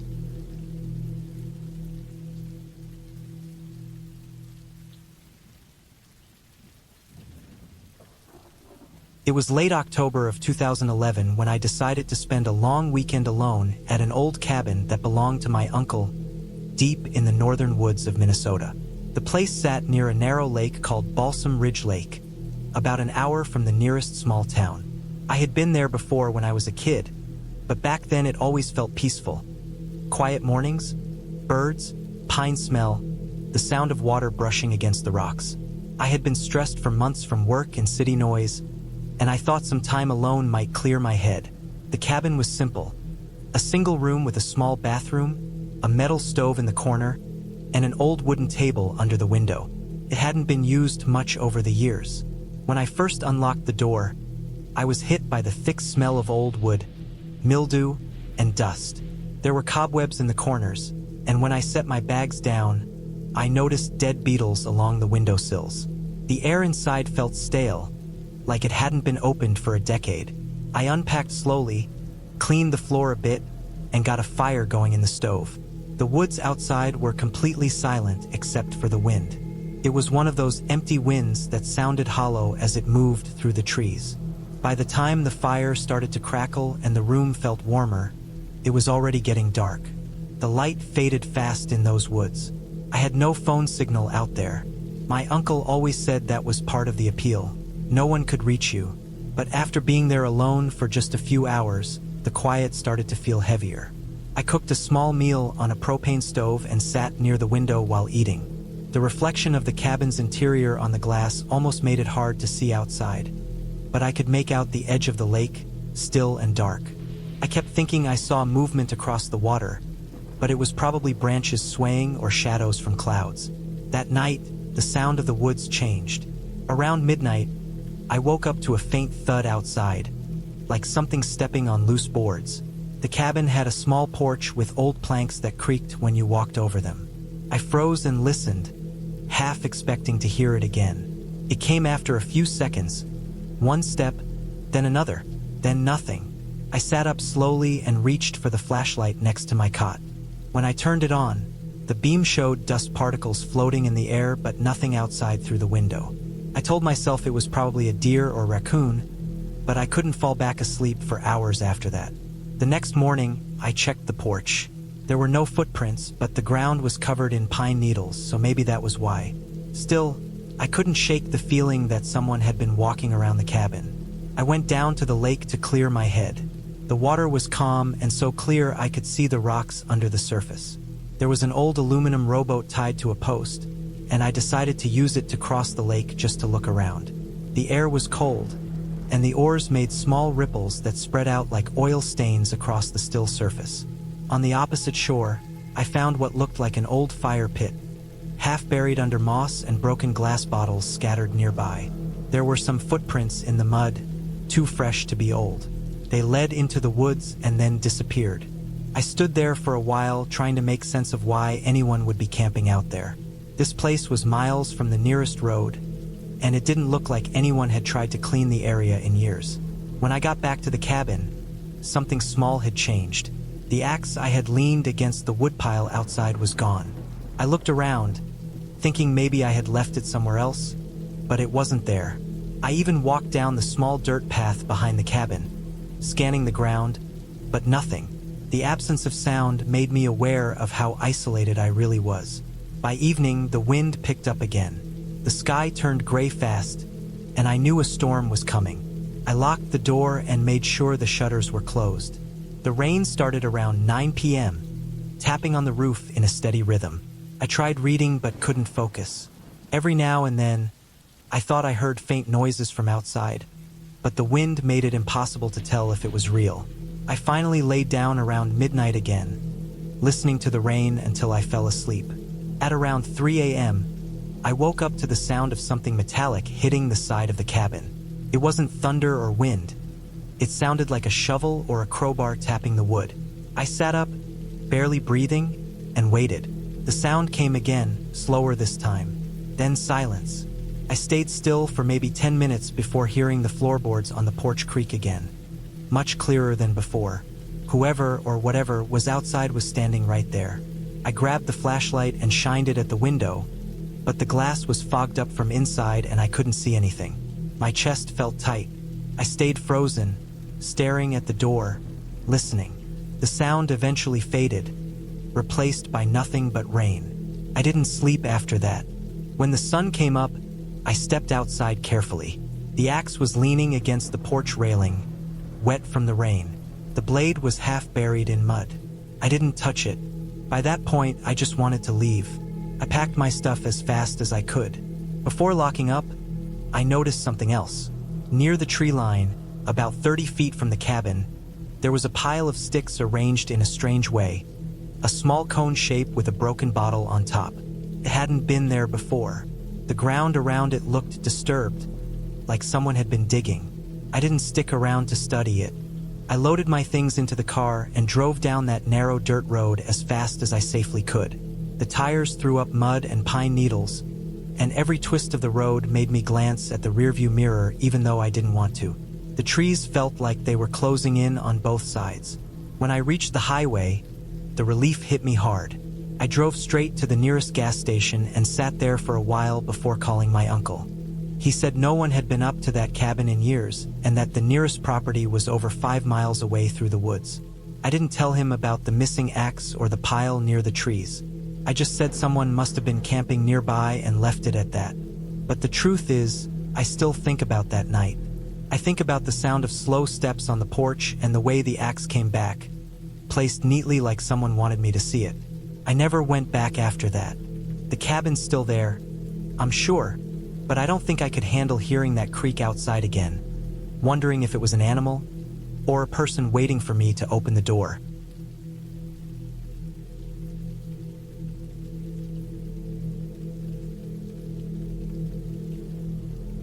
It was late September of 2017 when I decided to spend a week alone in a small cabin I had rented deep in the woods of northern Idaho. I was 32 then, burned out from work, sick of people, and just wanted quiet. The cabin sat by a narrow lake, maybe a mile long, surrounded by thick pines and rocky hills. It wasn't fancy, just a one-room place with a small kitchen, a cot, a wood stove, and a generator that could barely power a few lights.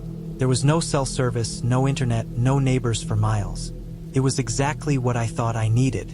The drive there took nearly an hour from the nearest town. The dirt road twisted through miles of forest, the trees closing in like walls. When I finally pulled up, the sun was already dipping low, throwing long shadows across the clearing. The air was cold and still, the kind of quiet that presses on your ears until you notice your own breathing. I unloaded my things quickly: food, water, sleeping bag, a small toolbox, and a hunting knife I kept in my truck. The cabin smelled faintly of pine and old smoke. It felt safe, almost comforting at first. The first 2 days were peaceful. I spent my mornings hiking around the lake, my afternoons reading or splitting firewood. At night, I'd sit on the porch and listen to the forest.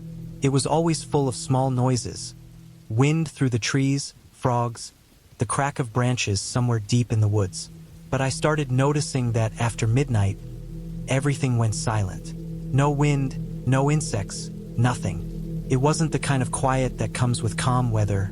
It was heavier, like the forest itself was holding its breath. On the third night, I woke up around 2 a.m. to a sound outside. It wasn't loud, just faint footsteps moving through the dry needles around the cabin. I figured it was a deer or maybe a raccoon. I stayed still and listened. The steps moved slowly around the side of the cabin, then stopped. I waited for the noise to start again, but it didn't. After a while, I told myself it was nothing and went back to sleep, though I kept my knife within reach. The next morning, I found tracks in the dirt outside. They weren't animal prints, they were boots. Someone had walked around the cabin at night. The prints went from the tree line to the porch, then around to the back where the small generator sat. I checked everything.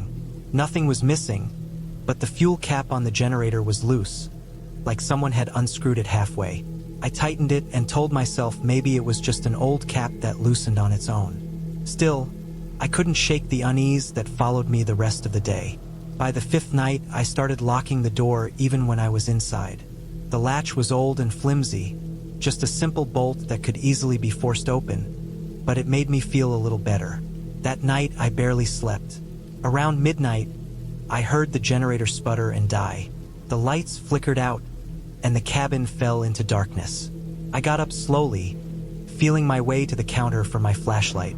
When I turned it on, the beam caught the thin line of fog outside the window. It was too early in the season for fog. I decided to check the generator, figuring maybe the fuel line had clogged.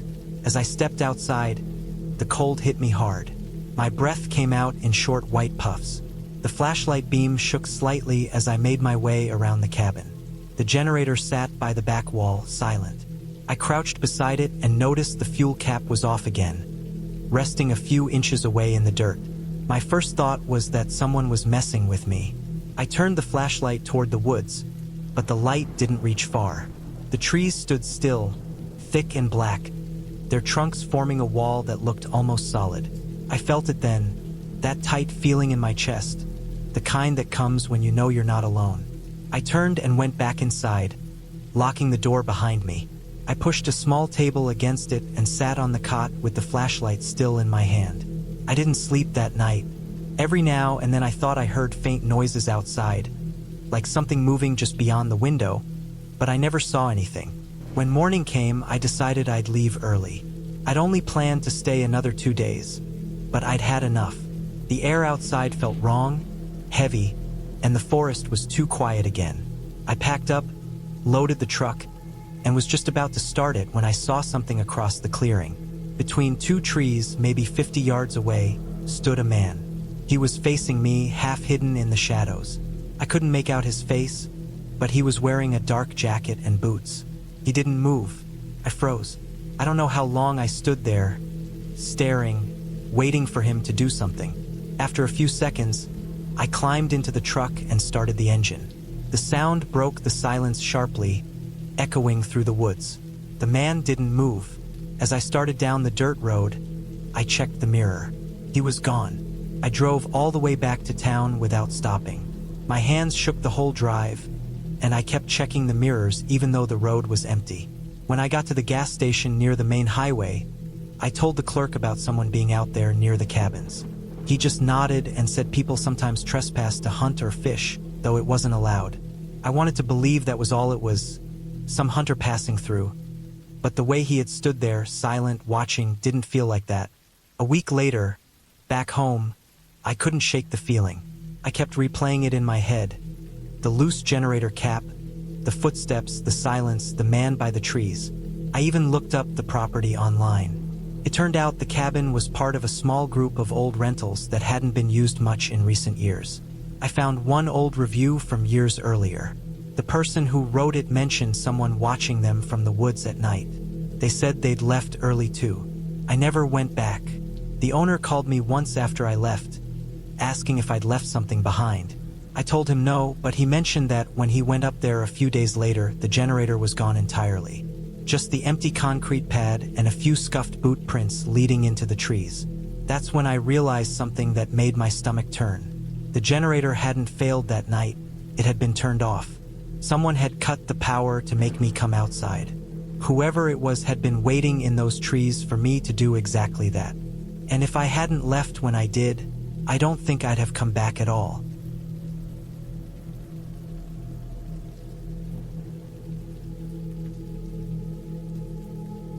It was early October of 2014 when I decided to take a few days off work and drive out to a small cabin I'd rented in northern Maine. I'd been working long shifts, barely sleeping, and I just needed quiet. No traffic, no people, no screens, just space to breathe. The cabin was advertised as rustic but functional, which really meant a one-room shack with a wood stove, an outhouse, and no running water. It sat at the end of a narrow dirt road that wound through dense pine forest, at least 30 minutes from the nearest gas station. The drive-in was slow because of potholes and fallen branches, and when I finally pulled up, the air felt strange, heavy, almost still. I remember stepping out of the car and hearing nothing but the faint hum of wind moving through the trees. No birds, no insects, nothing. Just that quiet that makes your ears ring. The cabin looked smaller than I expected. The paint faded, roof slightly caved in at one corner, and a pile of old firewood leaning against the side. There was a small lake behind it, about 200 yards downhill through the trees, and I could just see the water shining between the trunks. Inside, it smelled like dust and pine sap. The floorboards creaked when I walked across, and there were small mouse droppings on the counter. Still, it was peaceful. There was a single bed frame with a thin mattress, a small table, and a chair that looked like it had been repaired a dozen times.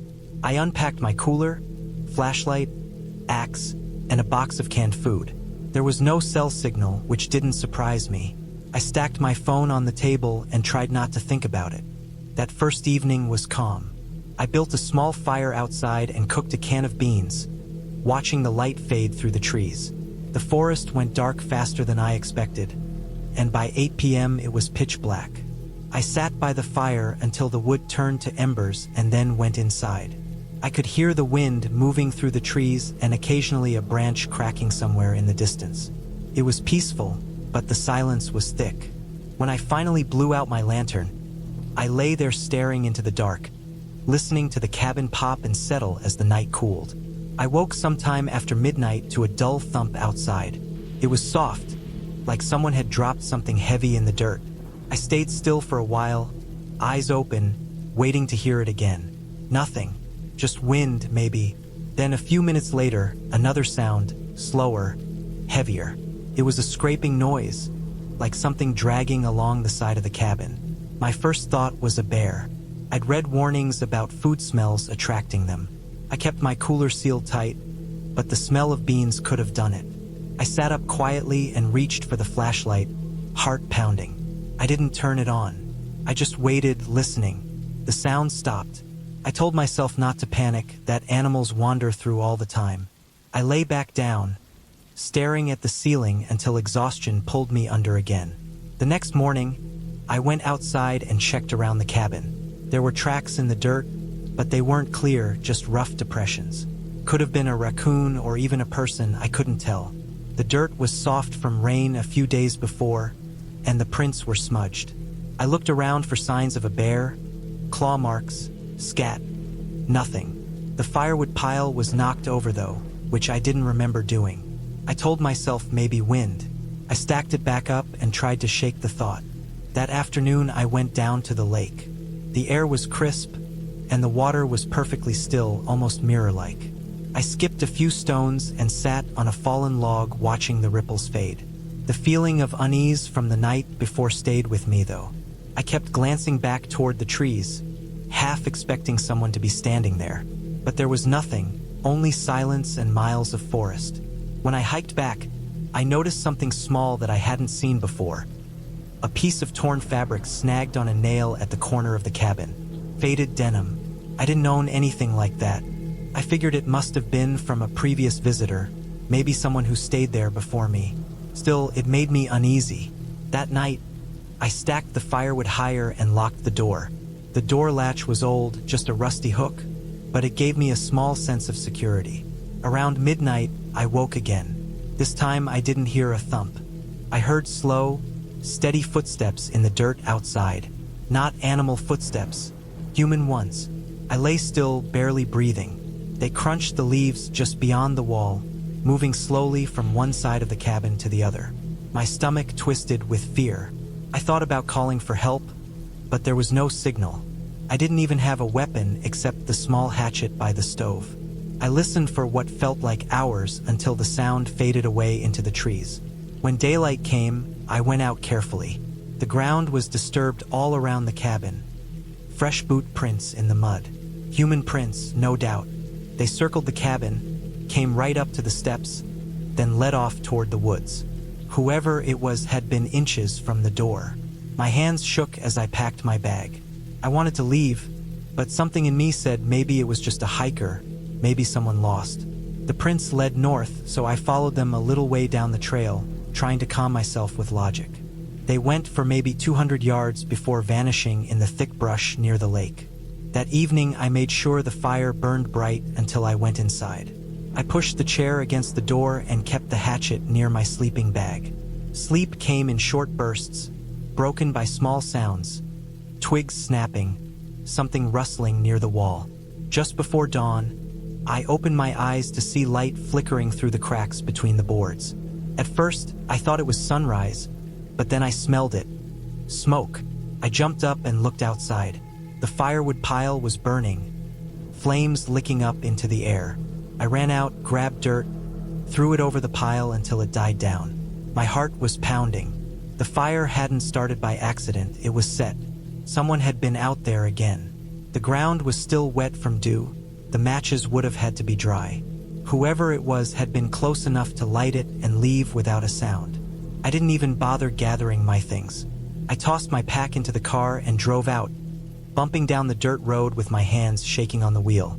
When I finally reached the main road, I stopped at a ranger station. The ranger walked around the cabin area later that day and told me they found more footprints. More than one pair, leading into the woods behind the lake. They didn't find anyone, just an old half-collapsed hunting blind about 100 yards back, with food wrappers and a sleeping bag inside that hadn't been there long. I never went back. A week later, I saw a small story in the local paper about a missing hiker last seen near the same area. They never found him. Every now and then, I think about how quiet those woods were that first night, how completely still they seemed, and how maybe it wasn't peace I was feeling, but someone already out there watching me from the trees.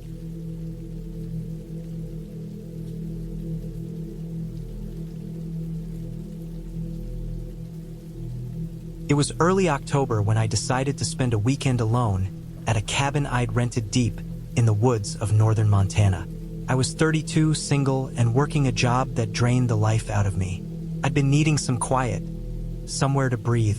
The cabin was listed as an old hunting retreat, tucked almost 20 miles from the nearest paved road.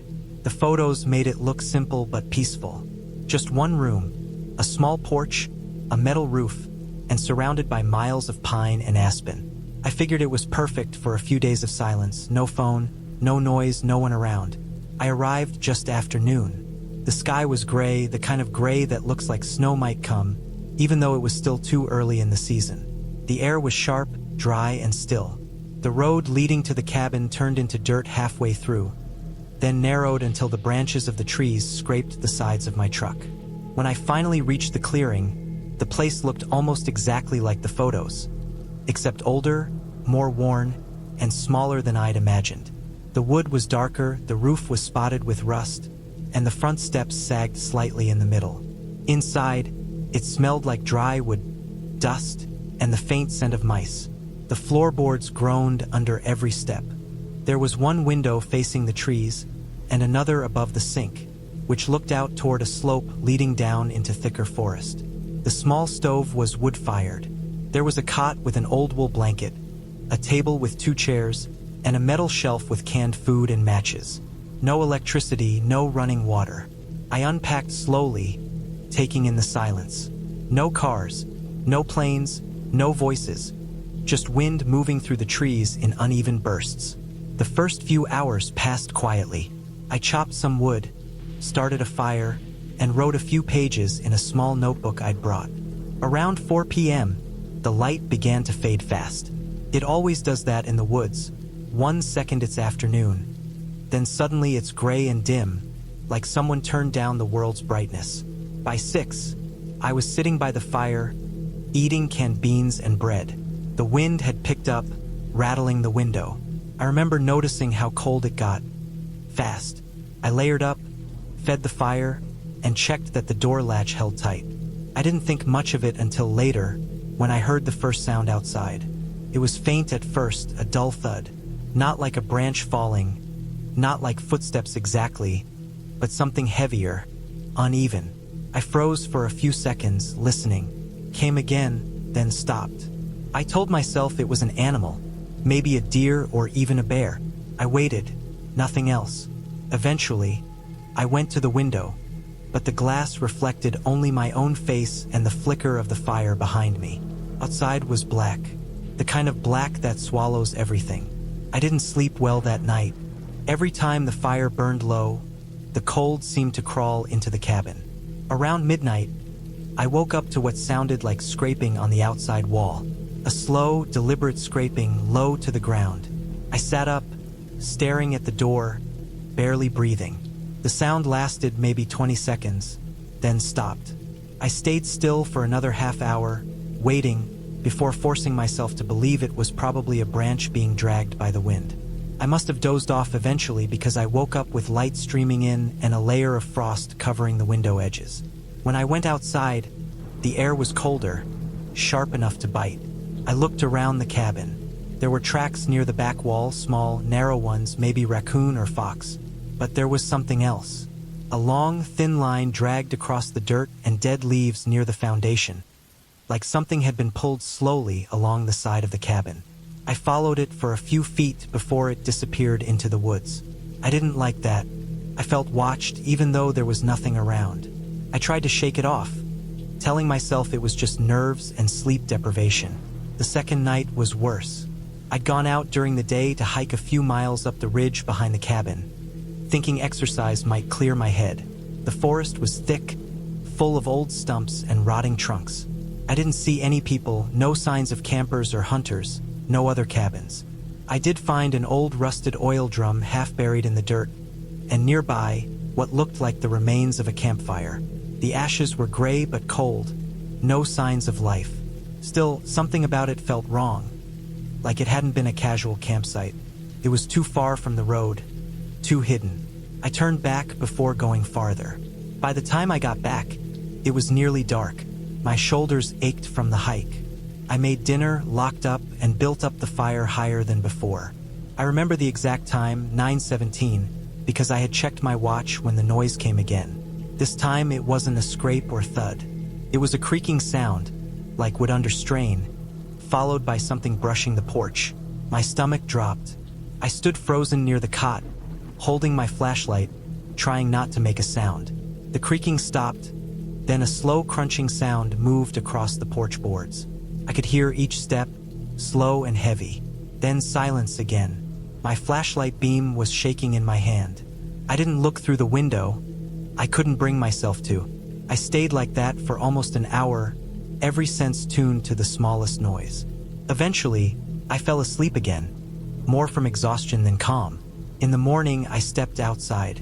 The first thing I saw was the door frame. The edge of the wood near the latch was chipped, fresh splinters lying on the porch, like someone had tried to pry it open with something thin and metal. My gut twisted. I scanned the clearing. The air felt wrong, too still, too quiet. I noticed new tracks in the mud, larger than before, deeper, human-sized. They led away from the cabin into the trees. I followed them only a few feet before stopping. I didn't want to see where they went. That was when I decided to leave. I packed fast, threw everything into the truck, and started down the narrow dirt road. My hands were shaking on the steering wheel. A few miles down, I saw something through the trees, a small clearing with what looked like a burned-out camper or trailer. I slowed down, curious but cautious. The metal shell was blackened, half collapsed. Nearby, I saw something nailed to a tree, an old license plate, rusted, and below it, a torn piece of blue tarp. It looked recent. I didn't stop. I drove straight until I hit the paved road again, and I didn't breathe easy until I saw power lines. Later, when I got home and looked up the area online, I found a short article buried in old archives. It mentioned a missing hunter from that region back in 2013, last seen heading toward the same range where I'd stayed. The report said his truck had been found near a burned-out trailer deep in the woods. No body ever recovered.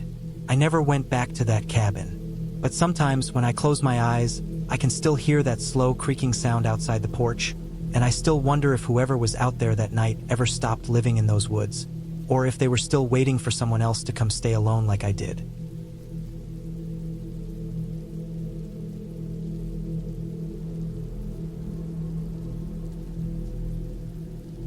It was the summer of 2006 when I rented a small wooden cabin deep in the woods outside Iron County, Wisconsin. I was 29, single, working construction jobs on and off, and just wanted to be away from people for a while. The cabin was cheap, too cheap, and the ad said it had no power, no plumbing, just a wood stove, a water pump, and a small shed out back. I didn't care. I wanted peace and quiet, a week alone where I could think and maybe fish in the lake nearby. The dirt road that led to it stretched for miles through thick pine forest. It was narrow, uneven, filled with ruts, and I had to drive slow in my old pickup to avoid bottoming out. The trees grew so close together that at some points the branches brushed against my mirrors. The air was heavy with that wet smell of sap and soil. When I finally reached the cabin, I parked beside a clearing where grass and weeds grew tall around a pile of cut firewood. The cabin itself looked old, like it hadn't been used for years. The brown paint had faded, the windows had a layer of dust, and the wooden steps sagged when I walked up. Inside, it was simple. A small room with a bed frame, a table, a couple of chairs, and a cast-iron stove. There was a little shelf nailed to the wall with some old tools and a rusty lantern. The floor creaked under my boots, and I could smell the faint scent of mildew. In one corner, there was a trapdoor with a metal ring handle. It looked like it led under the cabin, probably a crawl space. I lifted it, but it only opened partway before it hit something solid. I figured it was just a rock or maybe some old boards that had shifted. I didn't bother with it. That first night was calm. I cooked canned soup on the stove, ate while watching the trees turn black as the sun went down. When the light disappeared, the darkness felt thick, almost alive. I'd never seen dark like that before. So deep that I couldn't see my hand in front of my face without the lantern. The only sound was the ticking of the stove cooling down and the soft wind outside. I remember lying in bed, listening to the forest breathe. The next morning, I went down to the lake about a mile away. The trail was narrow, the ground covered with pine needles. I didn't see anyone the whole walk. The water was still, cold, and clear enough to see the rocks at the bottom. I fished for hours but caught nothing. When I came back, I noticed something strange. My firewood pile looked smaller. I had only used 2 or 3 pieces the night before, but the stack looked like someone had taken more. I brushed it off, thinking maybe I miscounted or the pile just looked different in daylight. That night, I woke up around 2 a.m. to a faint sound outside. It wasn't an animal sound, not quite. It was rhythmic, like slow steps moving through the dry leaves. I sat up, trying not to make noise. The sound stopped for a few seconds, then started again, closer. I could hear the crunch of twigs. I reached for my flashlight, but when I clicked it on, nothing happened. The batteries must have died. I stayed still, listening. The footsteps came right up to the wall outside, paused, and then I heard a soft scrape, like fingers dragging across the wood. My chest felt tight. I didn't move until the sound faded back into the trees. In the morning, I walked around the cabin looking for prints. The dirt around the foundation was hard and dry, but near the back wall, I found a clear footprint. It was a boot print, small, like a kid's or maybe a woman's, but deep in the heel. I couldn't tell how fresh it was, but it hadn't rained in days. I looked around for more, but only found broken twigs and a few patches of trampled grass. That day, I stayed closer to the cabin. I chopped wood, read, and cooked some rice on the stove. The quiet started to feel heavier, like the air itself was pressing against me. Around dusk, I walked out to the shed behind the cabin. It was locked with a thick rusted padlock, but when I tugged on the door, I could see through the crack that something was inside. Stacks of boxes, maybe tools. The weird part was that the dirt around the door looked disturbed, like it had been walked on recently. That night, I stayed awake longer, sitting by the stove with the lantern burning low. I kept listening for sounds outside. Hours passed. Around midnight, the woods went completely silent. Not even the wind moved. That silence felt wrong. Then I heard it again, the same slow crunch of steps in the leaves. This time they didn't stop at the wall. They circled the cabin once, twice, then stopped near the back. I held my breath. Then came a dull thump, like something hitting the wall softly. I froze. After a long minute, I heard another thump, closer to the floor. I thought about the trapdoor. I moved to it slowly, keeping the lantern high. The handle was cold when I touched it. I lifted it just enough to see the darkness below. The smell hit me first. Damp earth, rot, and something else I couldn't place. I lowered the light closer and saw dirt, then what looked like a torn piece of fabric, maybe a sleeve. The space under the cabin wasn't empty. It looked like a shallow pit. I dropped the door shut and dragged one of the chairs over it. I didn't sleep that night. Every creak and groan of the cabin made me jump. When the sun finally came up, I packed my things fast. Before leaving, I walked behind the cabin one more time. The back wall had faint marks on it, thin streaks running down the wood, like something wet had touched it. The shed lock was open now, hanging loose. I pulled the door open. Inside were boxes, old cans, and a shovel leaning in the corner. The dirt floor looked recently turned, dark and moist. There were small holes, like someone had been digging and filling them again. Near the back, I saw a pile of torn clothing, half buried. I didn't touch it. I just stepped back, closed the door, and left. The drive out of those woods felt endless. My rearview mirror kept showing glimpses of the trees swallowing the road behind me. I didn't stop until I hit the highway, and when I finally looked at myself in the mirror, I saw how pale I'd gone. A few weeks later, out of curiosity, I looked up that area online. There had been a missing person case there years earlier, a woman from a nearby town who disappeared while hiking. They never found her. The photos in the article showed the same road, the same stretch of forest, even the same lake. I didn't tell anyone about what I saw under that trapdoor or inside the shed. But sometimes, when I think about those footprints around the cabin, I realize they weren't coming toward the door, they were leading away from it. Whatever happened there had already been done long before I arrived. I just stayed long enough to disturb it again. Now, whenever I drive through wooded areas, I keep my eyes on the tree line. You can't tell from the road, but sometimes there are still things out there, hidden just below the floorboards, waiting for the next person to move in.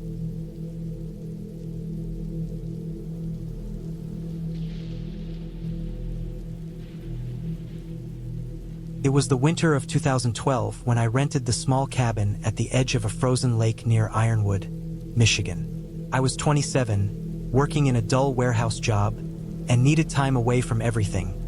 No noise, no people, no lights from other houses. Just quiet. The cabin was old, probably built in the 50s, with thin walls and a sagging roof, but it had what I wanted. A wood stove, a bed, a small kitchen, and a view of nothing but trees and ice. The drive up had been long. The last stretch of the road wasn't even paved, just packed snow and dirt winding through miles of forest. I remember the way the trees seemed to lean in on both sides, their bare branches like tangled veins against the pale sky. When I finally reached the place, the sun was low and the air had that heavy stillness you get before a snowstorm. I carried in the groceries, lit the stove, and watched the light fade through the frost-covered window. That first night was peaceful. I could hear the wood popping in the stove and the faint creak of the cabin as it adjusted to the cold.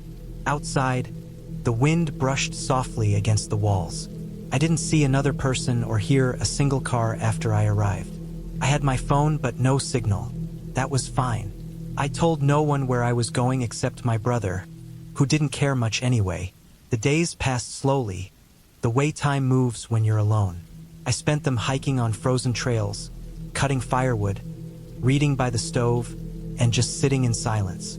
The snow built up around the cabin until it was almost to the windows. By the fourth day, I'd started to notice things that didn't sit right. It began small marks in the snow near the edge of the lake.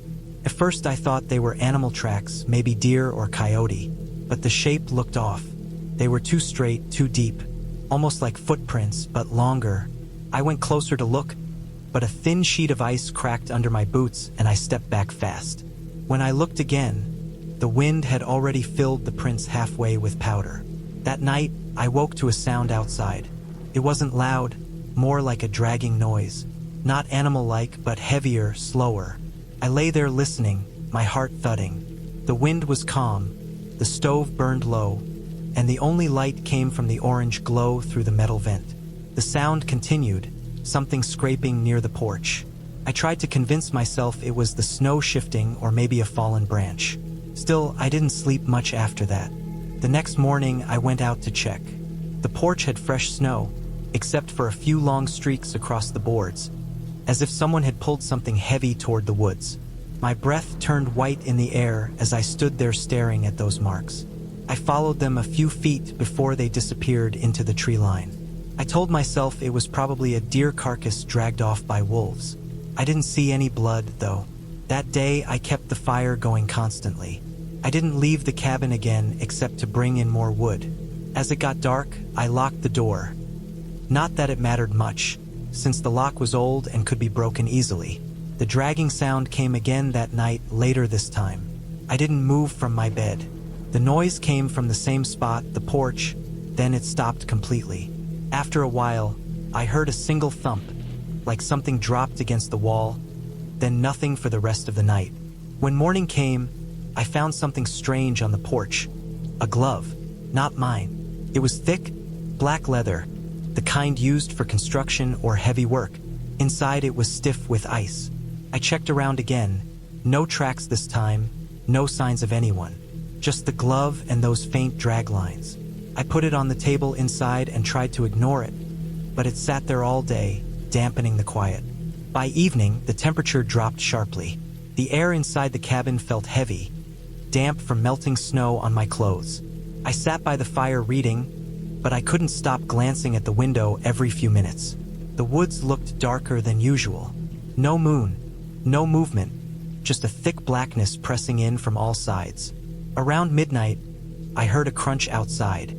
Slow, deliberate, footsteps in snow. My chest went tight. I sat completely still, every sound in the cabin seeming too loud. The ticking of the stove, the faint hum of the wind. Another crunch, closer this time. Whoever it was had to be standing right outside. I didn't move, I didn't even breathe for a moment. The steps stopped. Then came a low, dragging sound again, right along the wall. I reached for the flashlight by my bed, hands shaking. The beam cut through the small window, lighting up a few feet of snow and wood.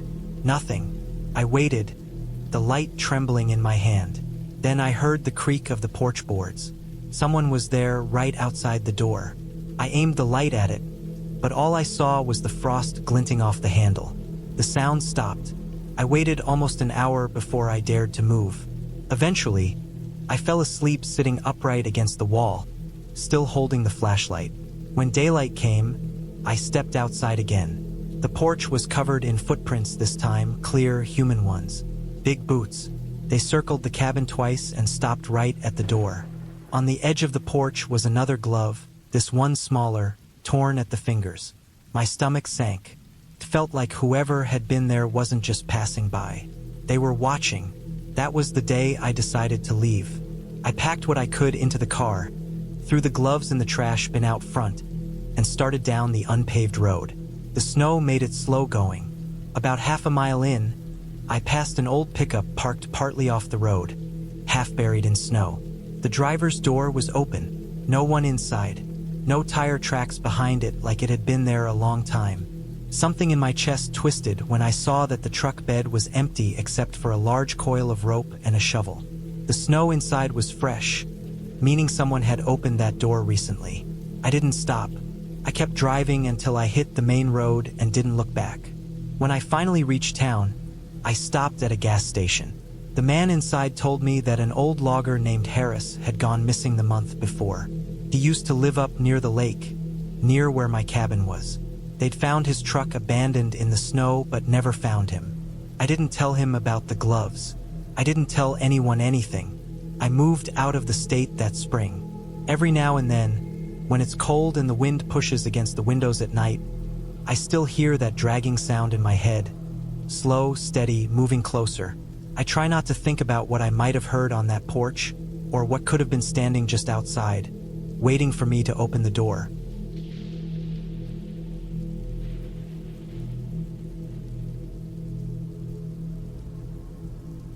It was early October of 2016 when I decided to spend a few days alone at a small cabin I had rented deep in the woods of northern Michigan. The cabin was old but well kept, sitting near the edge of a long dirt road that stretched through miles of thick pine and birch trees. I had been working long hours at my job in Grand Rapids, and I just needed quiet, no phone, no people, no noise. The idea of being alone in the woods for a few nights sounded peaceful at the time. The drive up was long, nearly 5 hours. The last stretch of road was unpaved, with potholes filled with rainwater and the forest pressing in from both sides. My cell signal dropped to nothing about 20 minutes before I reached the cabin. When I finally pulled up, the place looked smaller than it had in the pictures online. It sat in a small clearing with tall grass and a few trees that leaned close to the roof. There was an old fire pit out front, a stack of chopped wood under a blue tarp, and a narrow path that led down to a nearby lake about 50 yards away. The air smelled like wet earth and pine needles. Inside, the cabin was simple. Just one main room with a wood stove, a small table, a single bed, and a kitchenette with a rusty sink. The bathroom was an outhouse behind the cabin. The floor creaked when I walked, and the walls had small cracks in the wood where light seeped through. But I didn't mind. It was quiet. Too quiet, maybe, but I was glad for it. The first night passed without much happening. I cooked some canned soup on a small gas stove, read a bit by lantern light, and went to bed early. The forest outside made faint sounds. Branches snapping, leaves rustling, but that's normal out there. It's never completely silent. The second night, though, things started to feel different. It was colder than before, and the wind had picked up. Around midnight, I woke up to a sound outside. It was faint at first, like something brushing against the cabin wall. I figured it was an animal, a raccoon maybe, or a branch moving in the wind. I tried to ignore it, but the sound didn't stop. It moved slowly around the cabin, from one wall to another, dragging along the wood. I stayed in bed, staring at the ceiling, trying to stay calm. After maybe 10 minutes, it went quiet again. I waited a while before finally falling back asleep. The next morning, When I went outside, I noticed something odd. Around the cabin in the dirt were footprints. Not animal tracks, these were boots. Deep human boot prints, circling the cabin, stopping near the front window, then continuing around back. My stomach sank. I hadn't seen another person since I got there. The road was far from any other cabins or camps. I tried to convince myself it might have been the owner checking on the place, but that didn't make sense either. There was no car, and the prints came from the woods, not the road. I decided to brush it off, but I couldn't shake the uneasy feeling. I made sure the door was locked when I went to bed that night. That third night, I woke again, but this time to something much closer. I didn't hear footsteps, I felt something. The sound was slow, like weight shifting on the porch boards just outside the front door. I didn't move. My heart was pounding hard enough that I could hear it in my ears. I lay there in the dark, staring at the faint outline of the door. There was no window curtain, just a thin sheet, and through it, I could see a faint shadow pass across it. Someone was standing out there. I stayed completely still. After maybe a minute, the shadow moved away. I heard the porch creak once more, then nothing. The silence afterward was worse than the noise. By morning, I was exhausted. I checked outside again, and this time there were fresh footprints right up to the door. I decided I'd had enough. I packed some of my stuff and drove into town to a small general store about 20 miles away. I told the owner there was someone hanging around near my cabin, asked if there were hunters in the area. He said there shouldn't be anyone out there this time of year. Deer season wasn't for another month. He offered to call the local sheriff, but I said no. I didn't want to make a big deal out of it. I just bought more firewood and drove back before dark. That night, I built a big fire outside the cabin and kept it burning for hours. I figured whoever was coming around might stay away if they saw I was awake. I sat out there in a chair, wrapped in my jacket, staring into the woods. The forest was pitch black beyond the firelight. Around midnight, I started hearing noises again. Soft cracks in the distance, then faint steps, like someone trying not to be heard. I stood up, staring into the darkness, but couldn't see anything. The steps would stop when I moved, then start again a minute later from a different spot. It felt like someone was circling just outside the edge of the light. I stayed up until dawn, never once going inside. When morning finally came, I checked around the area. The dirt near the treeline was disturbed. Footprints again, this time several sets. Whoever it was, there were more than one now. By the fifth day, I was done. I packed everything up fast, threw it in the truck, and got ready to leave. Before I went, I decided to check the trail that led down to the lake. The grass there was trampled down like people had been walking it often. I followed it only halfway before I saw something. An old tent half collapsed near the trees, covered in dirt and leaves. It looked like someone had been camping there not long ago. There were empty cans, a small fire pit, and a pile of wet clothes hanging from a branch. The tent flap was open, and inside were a couple of backpacks, some tools, and a small hunting knife stuck into the dirt. I didn't touch anything. I just turned around and went straight back to the cabin, locked up, and got in my truck. The road out felt longer than before. Every shadow looked like movement. When I finally reached the main highway, I pulled over at a gas station and called the county sheriff's office. I told them everything about the footprints, the tent, the people in the woods. They sent someone out later that day to check it out. 2 days later, I got a call back. The deputy said they found the tent, but it had been empty, abandoned for months. They said the tracks were probably mine or old. But I knew what I saw. The prints had been fresh. Someone had been there, watching me, circling the cabin, standing on that porch in the middle of the night. I haven't been back to that part of Michigan since. I still think about it sometimes, especially when I'm alone in a quiet place. The woods don't bother me like they used to, but I've learned something from that trip. Sometimes when you think you're completely alone out there, you're not. And the worst part isn't knowing who it was. It's knowing they were close enough to touch the door handle while I slept just a few feet away.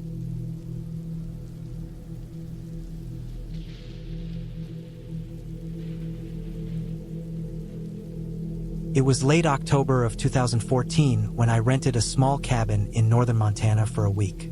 I was 31 then, living in Billings, and I'd been working nonstop for months. The plan was simple: spend a few quiet days alone, off-grid, surrounded by trees and silence. The cabin sat at the end of a long gravel road, about 12 miles from the nearest town. The owner, a man named Harris, had left the key under a flat rock beside the porch. There was no cell service, no Wi-Fi, and no electricity except a few solar lights and a small generator. The first evening felt perfect. The air smelled like pine and cold dirt. I unpacked my things, made a small fire outside, and cooked beans over a metal grate. There was a creek a few yards away, and the sound of the water made everything feel calm.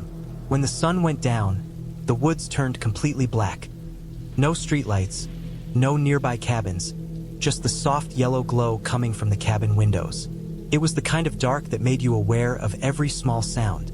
The creak of the trees, the wind pressing against the walls, something shifting in the leaves. That night, I fell asleep to the noise of wind scratching against the metal roof. I woke once around 2 a.m. when I thought I heard footsteps outside. They sounded slow and heavy, coming from behind the cabin, but after a few minutes they faded. I told myself it was probably an animal, elk maybe, or even a bear. I didn't check. I just stayed in bed, listening until I fell back asleep. The next morning was calm again. I went for a walk through the woods with a thermos of coffee and followed a narrow trail down toward the creek. The ground was covered in yellow leaves, soft and wet from the cold air. When I got near the water, I noticed shoe prints in the mud. They weren't mine. The tread looked deeper, wider.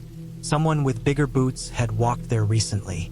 The prints led along the creek, heading toward the cabin. I followed them for maybe a minute before they vanished on the dry ground near the trees. I stood there for a long time trying to figure out when someone could have been out here.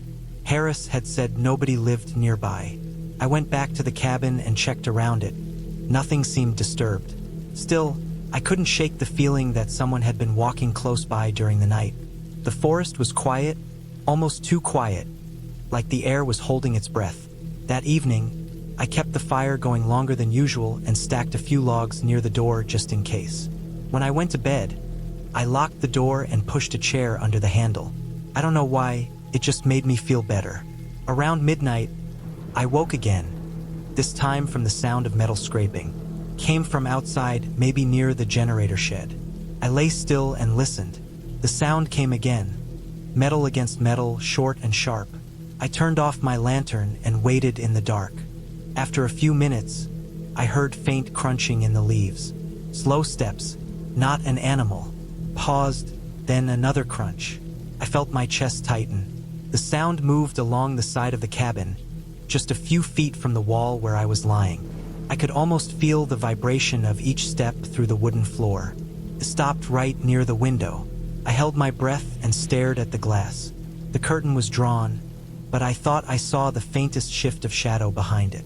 The sound of breathing, soft but clear, reached my ears. After what felt like forever, the sound moved away, back toward the trees. I stayed frozen until the forest went silent again. The next morning, I checked the area near the generator shed. The padlock that Harris had put on it was gone. The door was open. Inside, the small red generator was missing. There were footprints again, same tread as before, deep and heavy.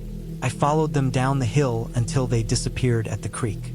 Whoever had been there had crossed the water. The thought of someone stealing the generator didn't scare me as much as realizing that they had been right outside while I was sleeping. I decided I'd pack up and leave the next day, even though I'd only been there 3 nights. I spent that day inside, reading, keeping the fire going, checking the windows. The woods felt different now, like something was waiting just out of sight. That night, I didn't sleep. I kept the lantern low and sat in the chair by the window. Around 1 a.m., I saw movement between the trees, something pale catching the light. I focused hard and realized it was a person. They were standing just beyond the edge of the clearing, facing the cabin. No flashlight, no movement, just standing there. I stayed completely still, watching. After maybe 10 minutes, they turned and disappeared into the woods. I didn't sleep after that. I waited until dawn, packed everything fast, and loaded the truck.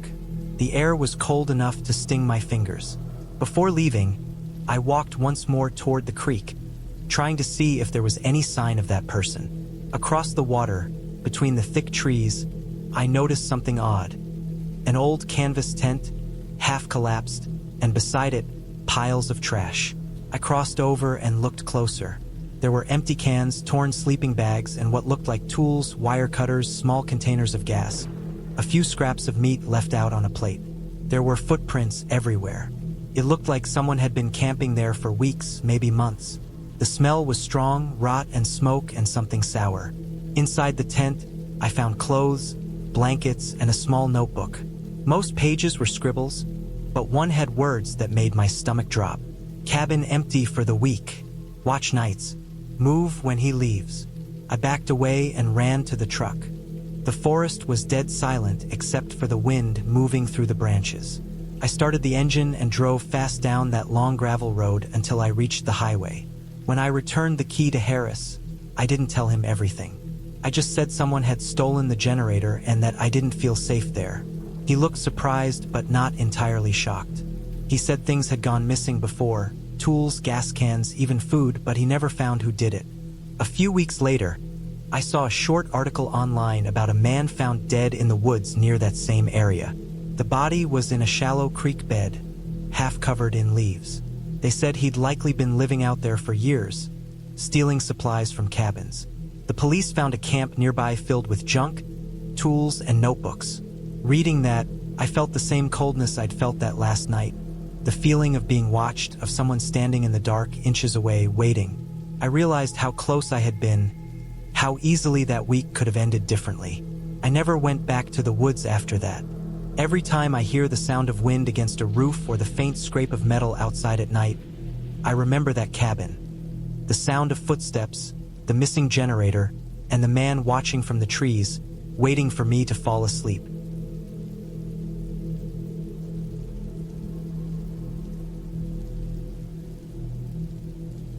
It was late October of 2014 when I decided to take a few days off and stay at a cabin in northern Idaho. I had found it listed on a rental site, small, isolated, tucked deep in the woods near Priest Lake. The photos showed a single-story log cabin with a porch that looked out toward a thick stretch of pines, a wood stove, and no neighbors for miles. It seemed perfect. I had been dealing with too much noise lately, traffic, work calls, people. I just wanted quiet. The drive took nearly 8 hours from Spokane. By the time I reached the dirt road that led up to the cabin, the sun had dropped behind the trees, and everything looked washed in a dim orange haze. The road was rough, filled with potholes and patches of gravel that cracked under the tires. Every now and then, I'd pass a faded sign nailed to a tree, marking the way to the lake. The GPS had lost signal almost 2 hours before, so I was following the printed directions from the website. When I finally reached the cabin, it was smaller than it looked in the photos. The logs were darkened from years of weather, and the roof sagged slightly near the back. There was a metal chimney, a stack of firewood beside the porch, and a single rocking chair that creaked softly in the wind. The air smelled sharp, pine and damp earth mixed with the faint scent of something metallic, maybe rust or old tools. Inside, the cabin was basic. One small kitchen area, a wood stove in the corner, a table with 2 chairs, and a single bed pushed up against the far wall under a window. There was no phone signal, no internet, no TV, just a small battery radio and a few old paperbacks stacked on a shelf. I unpacked what little I had. Some food, clothes, and a flashlight. The silence outside was almost heavy. I could hear my own heartbeat when I stood still. That first night, I kept the stove going and tried to read, but I couldn't focus. The quiet was too deep, the kind that makes you aware of every sound, every creak of the wood, every branch that brushed against the window. Around midnight, I heard something outside, a faint scrape, like someone dragging a stick along the porch railing. I froze, waiting, listening. It stopped after a few seconds. I told myself it was an animal, a raccoon, maybe, and eventually fell asleep. The next morning, the forest looked different. The air was colder, and a thin layer of fog drifted low between the trees. I stepped outside and saw prints in the dirt near the porch steps. They weren't boot prints exactly, but they were too large to be from a raccoon or fox. The toes were wide and the heel marks faint, almost like someone walking barefoot, but the shape was off, uneven, as if one foot dragged slightly. The ground was soft, though, and I tried to convince myself it could have just been distorted animal tracks. Still, it made me uneasy. I spent the rest of the day chopping wood, cleaning up the place, and walking near the edge of the property. The forest went on forever. Endless rows of dark trunks and dry leaves that muffled my footsteps. Every direction looked the same. I marked a few trees with a knife just to make sure I could find my way back if I wandered too far. That night, I lit a lantern and read until I felt tired. Around 2 in the morning, I woke up to a dull knocking sound. 3 knocks, spaced evenly apart. It sounded like it came from outside the cabin, maybe on the back wall. I didn't move at first, just listened. The knocking came again, slower this time, but definitely deliberate. I grabbed my flashlight and sat up, heart pounding. When I finally looked through the window, the fog was so thick I could barely see past the porch. The trees were just faint silhouettes. I couldn't see anyone, but I kept hearing it. Soft, deliberate thumps, moving along the back wall toward the side of the cabin. I waited, barely breathing. Then it stopped. I didn't sleep after that. By morning, the fog was gone, and the air felt strange, heavy, still. I checked around the cabin again. There were marks on the back wall where the dirt met the wood. They looked like faint smudges, like someone had pressed a hand there, but there weren't any clear prints. I started thinking maybe a local hunter was messing around, or someone camping nearby who thought it would be funny. But I hadn't seen a single person since I arrived. No cars, no campfires, nothing. I decided to leave the next day. I didn't say it out loud. It was just a feeling, a quiet decision in my head. That day I tried to keep busy again, but I couldn't shake the sense that I wasn't alone out there. At one point, I was out collecting kindling when I saw something deeper in the trees. A shape, grayish, standing between 2 pines. I thought maybe it was a tree trunk at first, but then it shifted. It was slow, almost cautious. My heart dropped into my stomach. I turned and walked straight back to the cabin, trying not to look back.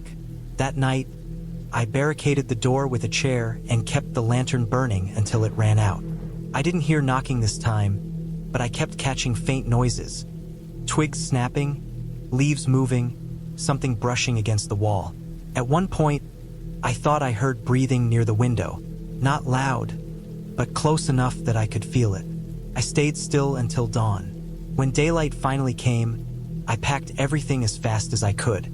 I stepped outside, loaded the car, and took one last look at the cabin. The fog had returned, thicker this time. That's when I noticed something near the tree lean. A piece of fabric caught on a branch.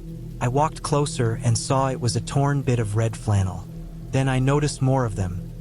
Tiny shreds scattered along the edge of the woods, some stuck to bark, some on the ground. Like someone had been walking through there for a long time and kept catching their clothes on the trees. The trail led deeper into the forest, far past where my marked trees were. I didn't follow it. I turned back, got in the car, and started down the dirt road. A few miles out, I saw a pickup parked half off the road, covered in leaves and dirt. It looked like it had been there for a while. Tires flat, windows dirty. A red flannel shirt was crumpled on the front seat. By the time I reached the main highway, I didn't look back once. When I got home, I looked up the area online. There were a few old posts about missing campers near Priest Lake over the years, some as recent as 2013. A couple of them had been last seen wearing red flannel. I never went back to Idaho after that. I deleted the rental listing from my saved pages and threw out the printed directions. But every now and then, especially when I drive through the countryside and see fog hanging low over the trees, I think about that cabin, about the footprints, the knocking, the shape that moved between the pines. And I still wonder if whoever left those scraps of flannel was trying to find a way out of the woods, or trying to find a way back in.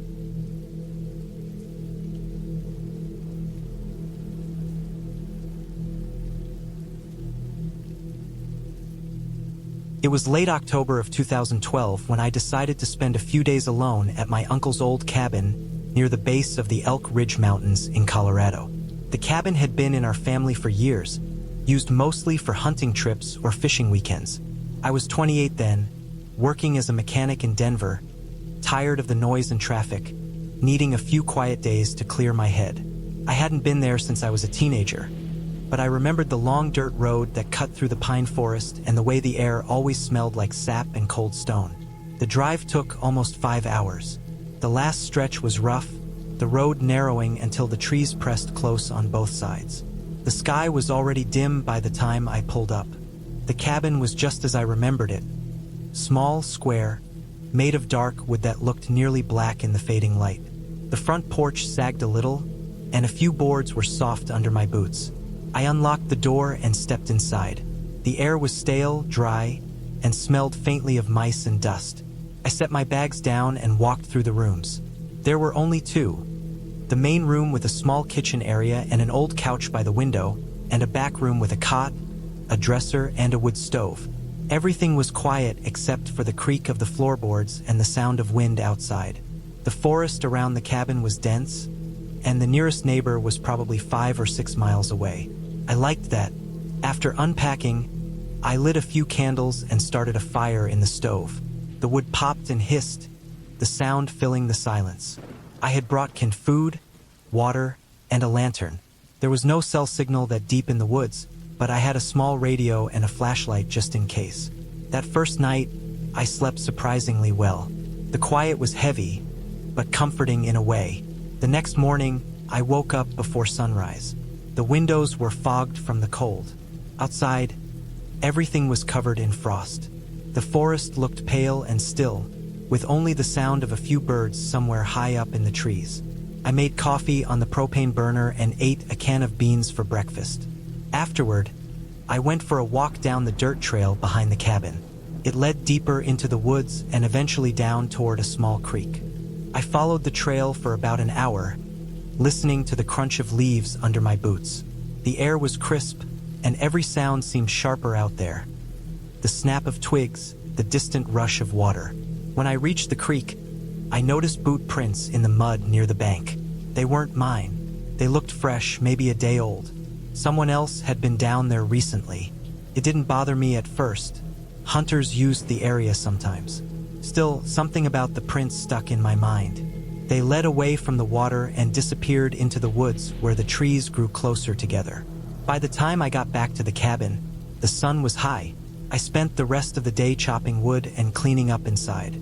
As evening came, the wind picked up, whistling softly around the corners of the cabin. I made dinner and sat near the fire again, reading an old magazine I found in the dresser. Around midnight, I heard something outside. It was faint at first, like a shuffle or a step in the dirt. I thought maybe it was an animal, but then I heard it again. Slow, uneven, circling near the porch. The fire crackled, and I sat still, listening. The footsteps stopped after a minute or two. I waited another half hour before checking the window, but it was too dark to see anything. I told myself it was probably a deer or a raccoon and tried to sleep. The next morning, I went out to look. The ground was soft from the frost melting overnight. There were footprints near the porch. Not animal prints, boot prints again. They circled the cabin once and then went off into the trees. The hair on the back of my neck went cold.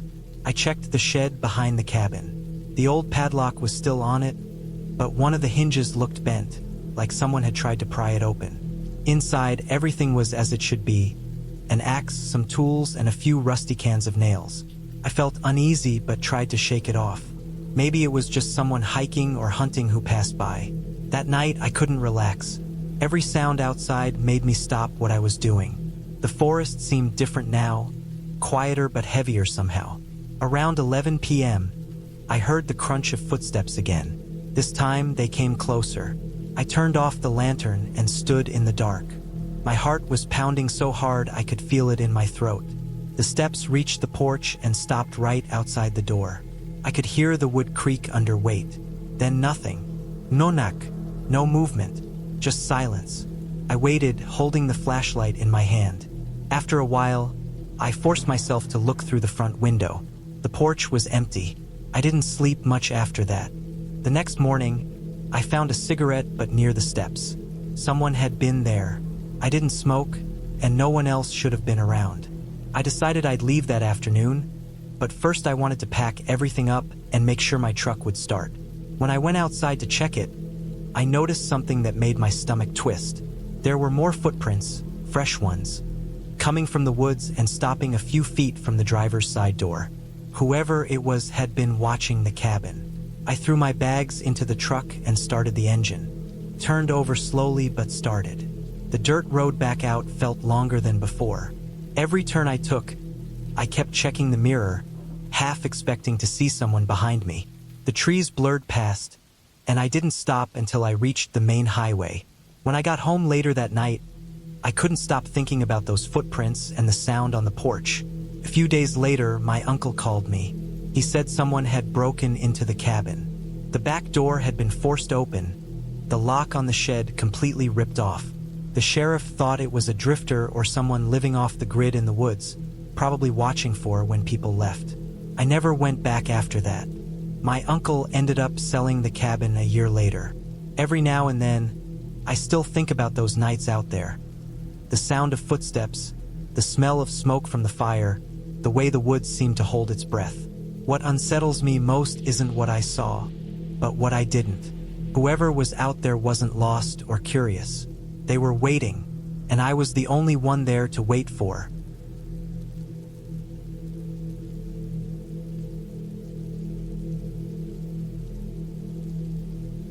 It was October of 2017 when I rented a small cabin near the edge of the Huron National Forest in Michigan. I was 28, living alone in Detroit, and needed a break from work. The cabin belonged to a retired park ranger who posted it online for cheap. The pictures made it look peaceful, surrounded by thick pine trees, a small dock extending into a quiet lake, a wooden porch with a rusty chair. I packed enough food for 4 days, a small cooler, a sleeping bag, and a few tools in case something broke. The drive took almost 6 hours. By the time I arrived, the sky had turned a dull orange, the kind of color that fades fast once the sun drops behind the trees. The cabin was smaller than I expected. One room with a wood stove, a metal bed frame, a table, and a tiny kitchen area. The air inside was cold and stale, smelling faintly of smoke and pine sap. There was no cell service, no electricity except for a single light powered by a small solar panel, and a water pump outside near the back. I unloaded my gear and sat on the porch for a while, listening to the steady hum of crickets and the occasional splash of water from the lake. Felt isolated in a good way. The first night was calm. I built a small fire outside and ate canned chili straight from the pot. The only sounds were insects, the wind, and the low creak of the trees shifting. I went to bed early, tired from the drive. It was the kind of dark where you couldn't see your own hands, and the silence pressed down on everything once I shut off the lantern. I slept surprisingly well that night. The next morning, I walked around the area, following a dirt trail that wrapped halfway around the lake before vanishing into the trees. There were old footprints in the mud, maybe from the owner or a fisherman. I saw a few deer tracks, too. When I came back, I noticed something strange near the back of the cabin. Deep marks in the soil, like someone had dragged something heavy across it toward the tree line. They weren't there the night before. The ground was too soft for an animal to leave that kind of trail. I tried not to overthink it and brushed it off as maybe an old mark I hadn't seen earlier. That evening, the wind picked up, and the woods grew restless. Branches clattered together, the cabin walls made soft tapping noises, and every so often, I'd hear faint rustling in the leaves outside. I thought about raccoons or maybe a deer wandering near the water. Around midnight, I woke up to a sound like slow footsteps outside on the porch. It wasn't loud, just soft creaks of old wood, spaced apart like someone walking slowly.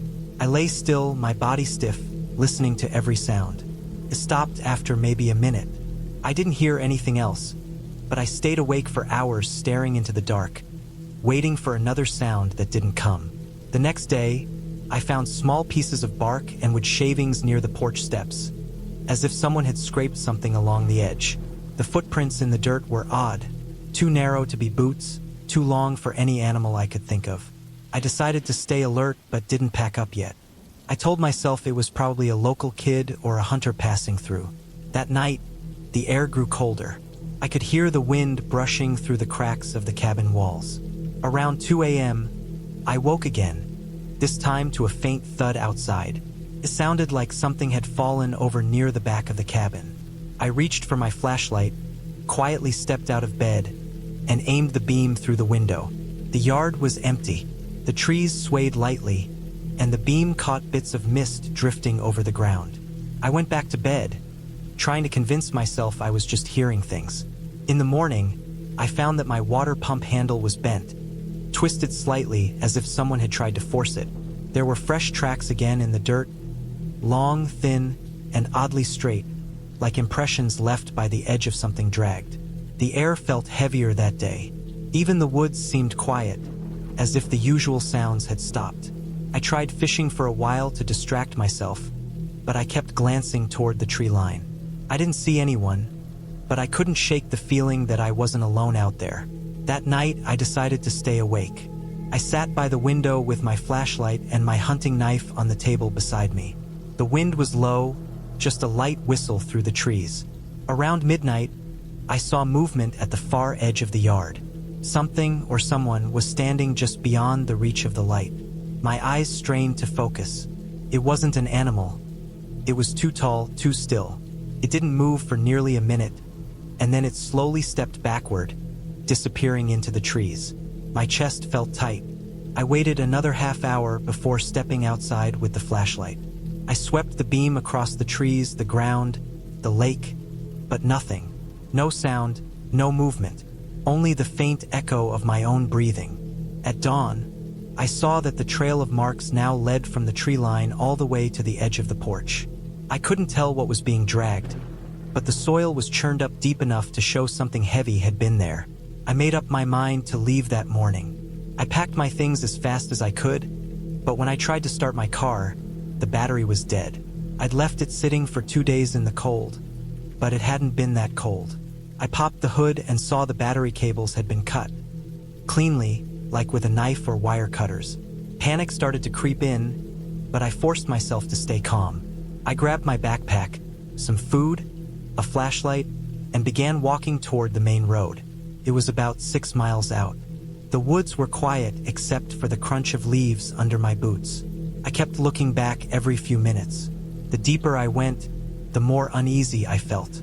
At one point, I noticed a faint sound behind me, like someone stepping on twigs. Every time I stopped, it stopped.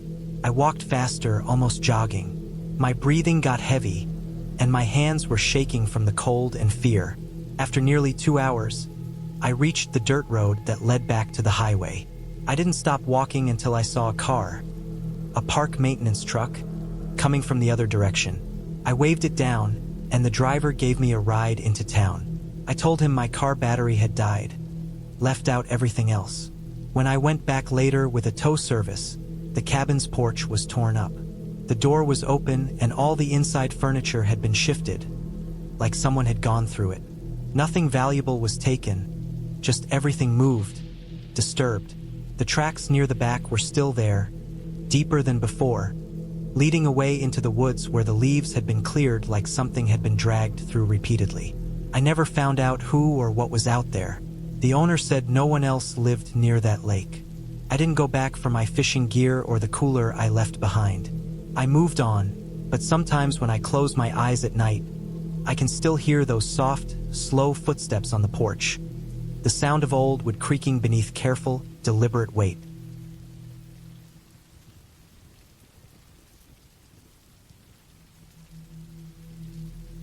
It was late October of 2016 when I decided to spend a weekend alone in a cabin I had rented in northern Maine. I had been working as a delivery driver in Bangor and hadn't taken a break in months. The idea was simple.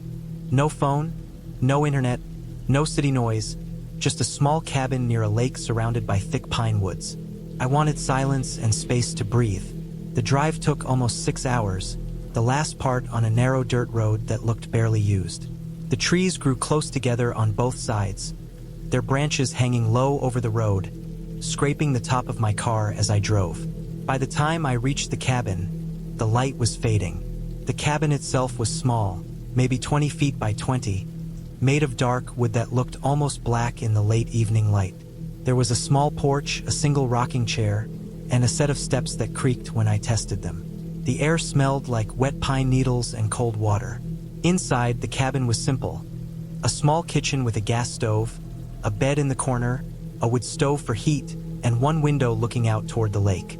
The floorboards were uneven and made faint cracking noises when I walked across them. There was no electricity, only a small generator out back that I planned to use for short bursts if needed. I lit a few candles and unpacked my things. The silence was almost complete except for the sound of the wind brushing against the cabin walls and the distant creaking of trees. I sat on the porch for a while, looking at the water. It was still, black, and smooth like glass. I could see my breath in the air. When the sun went down completely, the darkness came fast. There were no nearby houses, no lights across the lake. Nothing. Just blackness pressing in on every side. I went inside, locked the door, and made a small fire in the wood stove. The flames flickered and threw long shadows on the walls. I lay on the bed and tried to relax, but every sound seemed sharper. The wind, the faint rustle of branches, and the steady creak of the wood as it settled. At some point in the night, I woke up suddenly. I wasn't sure what had woken me, but I felt alert immediately, my heart already beating hard. The fire had gone out, and the cabin was completely dark. I could still hear the wind outside, but something else too. It was faint, like a soft scraping sound, coming from outside one of the walls. Stopped, then started again. I stayed still and listened. It wasn't an animal scratching, it was too steady, too slow. It sounded like someone dragging something along the wooden siding. I told myself it was probably a branch moving in the wind, but when I finally got up and looked out the window, I could see that the trees near the cabin weren't moving much at all. The wind was barely strong enough to move the tops of them. I stood there for a long time, watching the dark outline of the woods, waiting to see movement. I saw nothing. The scraping stopped after a few minutes. I eventually went back to bed, but sleep didn't come easily. The next morning, I went outside to check around the cabin. I walked slowly around the sides, looking at the wooden walls. On the far side, I found long marks in the dirt near the base of the wall, 2 parallel lines, maybe made by something being dragged. The wood on that side had fresh scuff marks, lighter than the rest of the dark surface. They weren't deep, but they were there. I crouched down and ran my fingers over them. They were rough, like something metal or hard had scraped against it. I didn't have much of an explanation. Maybe someone had stored equipment there before me, or maybe an animal had dragged something across it. I tried not to think too much about it and spent the day hiking near the lake. The forest was thick and quiet. The water was calm, and the only sounds were the occasional bird and my own footsteps. But even during the day, I kept feeling watched. Not the kind of paranoia that comes from fear of ghosts or anything supernatural, just the uneasy awareness that maybe someone else was around, maybe a hunter or some drifter camping nearby. That night, I tried to fall asleep earlier. The wind picked up again around midnight. I could hear it whistling faintly through the gaps in the old window frame. Then, at some point, I woke up again. This time it wasn't scraping. It was the sound of something soft but heavy moving outside, like footsteps in the dirt. Slow, uneven steps. I held my breath. I could tell by the rhythm that it wasn't an animal, it was bipedal.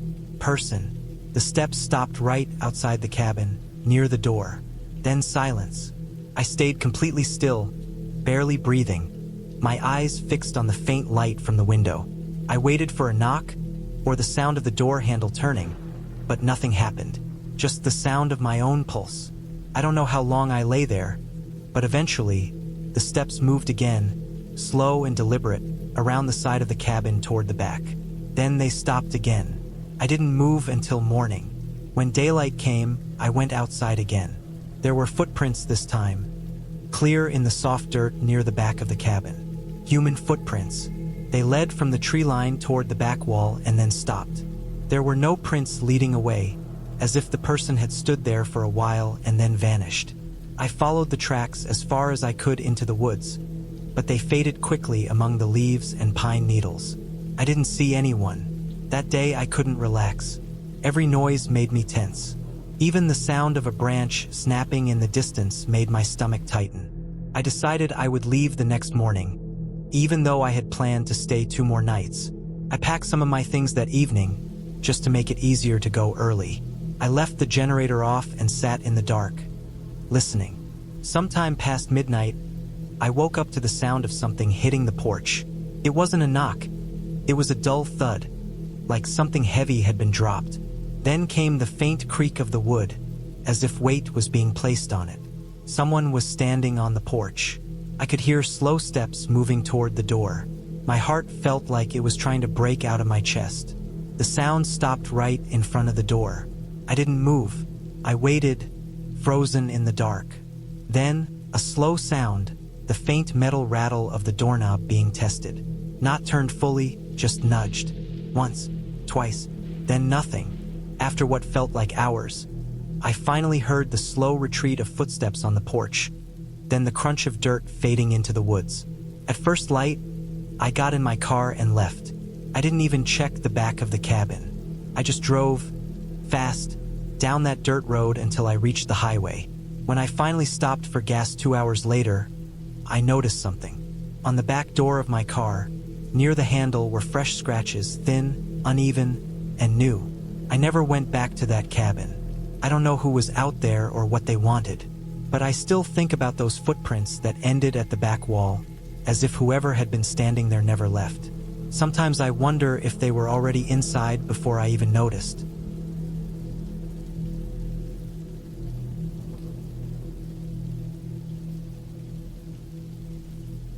It was late October 2011. I was 27 and had taken a week off work to be alone somewhere quiet. I'd rented this small wooden cabin near a lake in northern Minnesota, far away from the noise of the city. The place was old but clean enough, tucked deep into the woods, about half a mile from the main road. The man who rented it out had told me there was no phone line and no Wi-Fi, which was fine by me. I wanted quiet, nothing else. The cabin had a small deck, a wood stove, 1 bedroom, and a shed out back. The lake was about 50 yards downhill, dark and still, surrounded by trees that were already shedding their leaves. The first few days were peaceful. I read, fished a little, and went on walks through the woods. I'd wake up early, make coffee on the gas stove, sit on the porch, and watch the fog move across the lake. The nights were colder than I expected, so I'd keep a fire going in the stove most of the evening.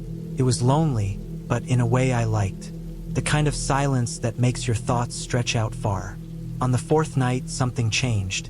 It was around midnight, and I was lying in bed, half awake. The sound that woke me wasn't loud, just strange.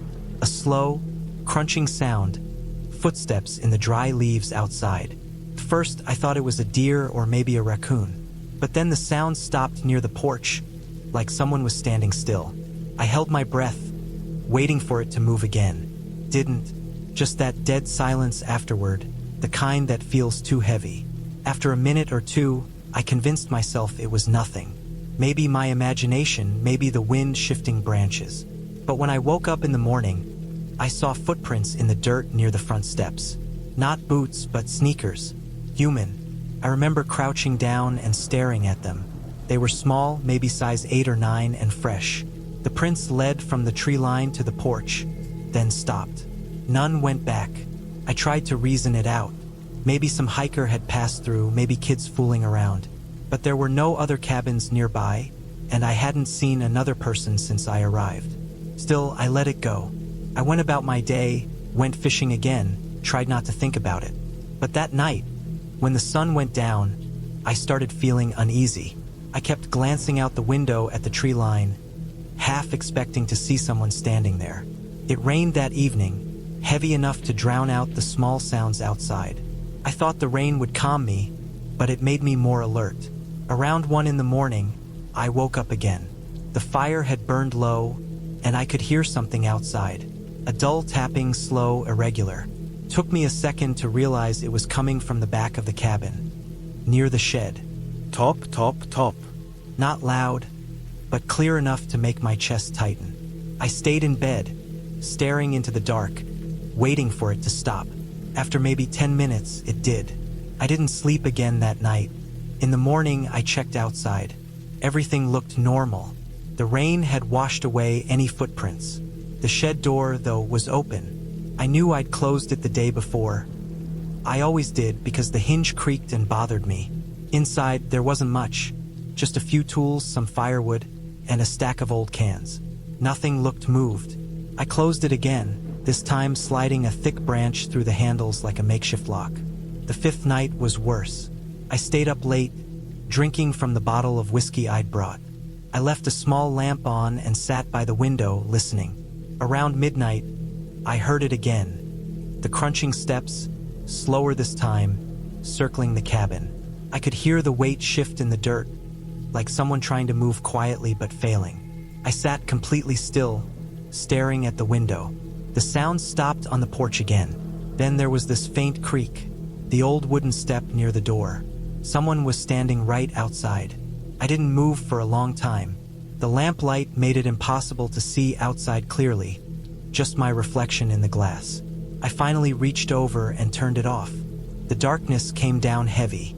I waited, straining my ears. Nothing. No more steps, no breathing, nothing. After maybe an hour, I got up and looked through the small window in the kitchen. The porch was empty. When morning came, I barely had the nerve to open the door. But I did. There were footprints again. Same size, same direction, straight to the porch, none going back. The branch I'd wedged through the shed door was gone. Just gone. I felt this slow, sinking dread crawl up my spine. Whoever it was, they were watching me, maybe even close enough to hear me move around inside. That day I packed my things. I was supposed to stay until Sunday, but I couldn't. I loaded my bag, took one last look around, and started toward the car. The woods were dead quiet. No birds, no wind, just that still, heavy silence. When I got to my car, something caught my eye. The side mirror had been tilted down. I hadn't touched it since I arrived. I straightened it and noticed muddy fingerprints along the edge. The drive back to the main road felt endless. The dirt path twisted through the woods, and I kept checking the rearview mirror. At one point, I thought I saw movement between the trees, a shadow or shape, but it might have been nothing. I didn't stop driving until I hit the gas station 10 miles out. I got out, went inside, bought coffee just to be around people. My hands were shaking.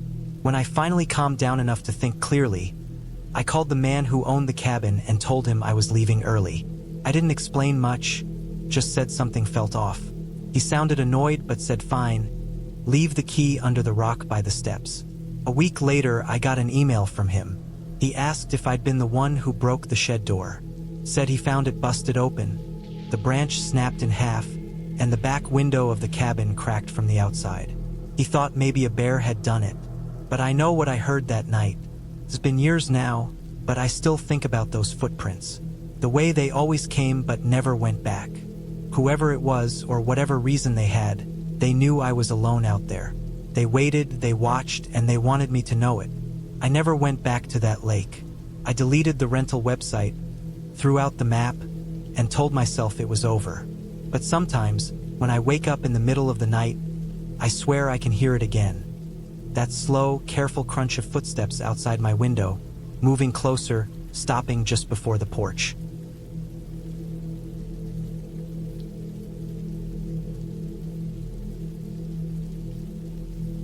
It was late October of 2012 when I decided to take a short break from everything. I had been working construction in Billings, Montana, and after months of long shifts and noise, I wanted silence. My uncle had a small cabin in the Beartooth Mountains. Nothing fancy, just a one-room place with no power, no plumbing, and a little wood stove. He hadn't been up there in years, said I could use it whenever I wanted. That's where I went. 2 days of quiet, maybe some hunting, and a chance to be alone. The drive took nearly 4 hours. The last stretch was a rough dirt road that twisted through the woods, the kind that's mostly rocks and washouts. It was cold enough to see my breath when I stepped out of the truck. The air smelled like pine and wet leaves. The cabin sat in a small clearing, surrounded by thick trees. A creek ran behind it, slow and dark, full of fallen branches and cold water that never seemed to stop moving. Inside, it was dusty but solid. The door creaked, the floorboards groaned, but nothing seemed rotten.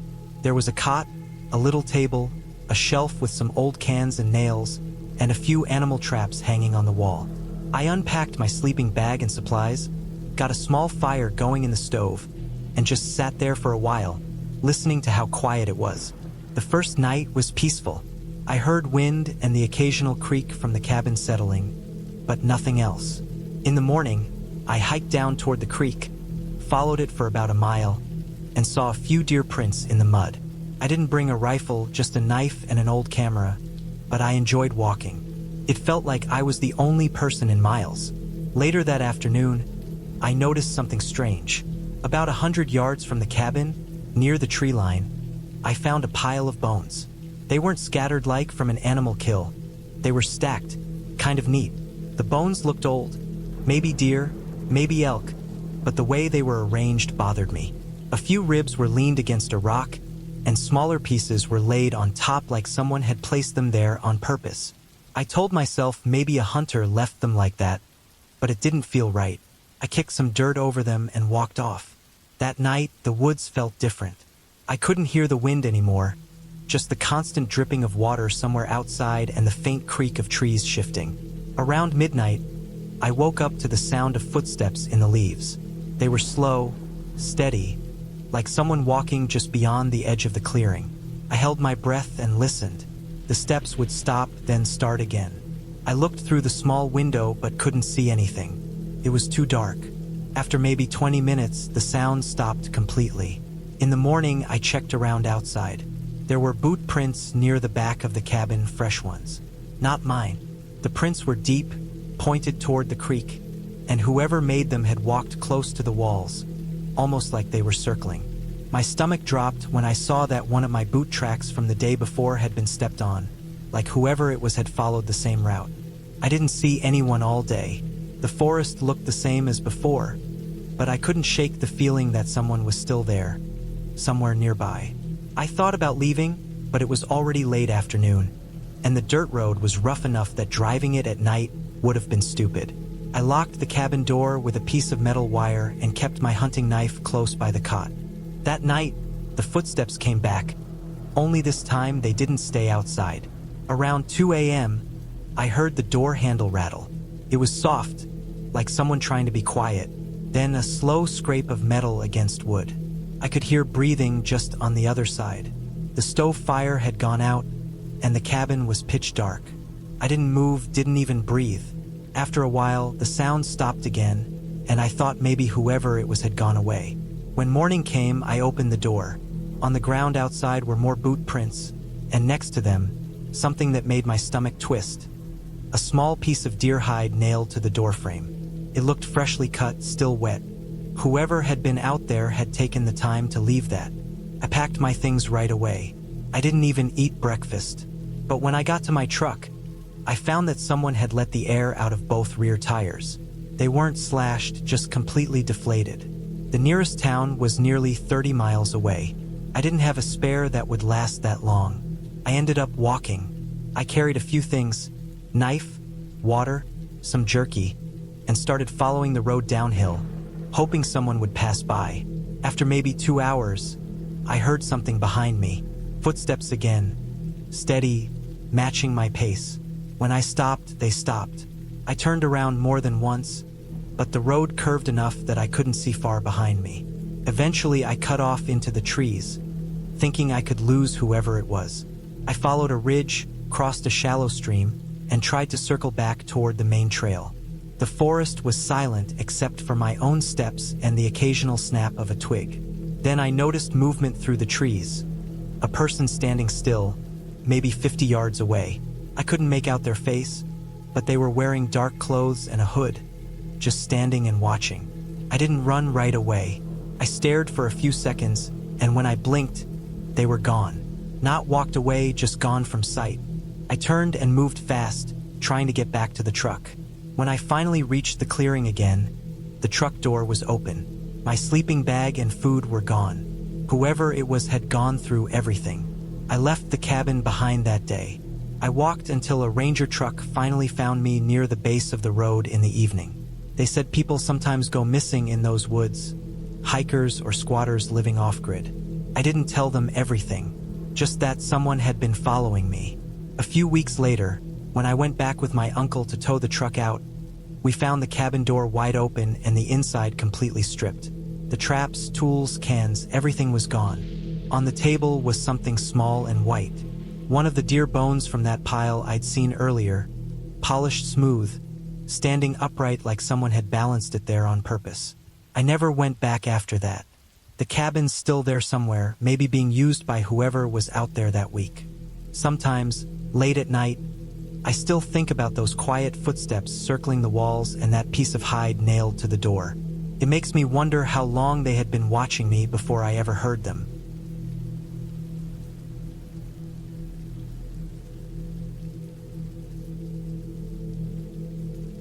It was October of 2014 when I decided to spend a few nights at an old cabin that belonged to my uncle.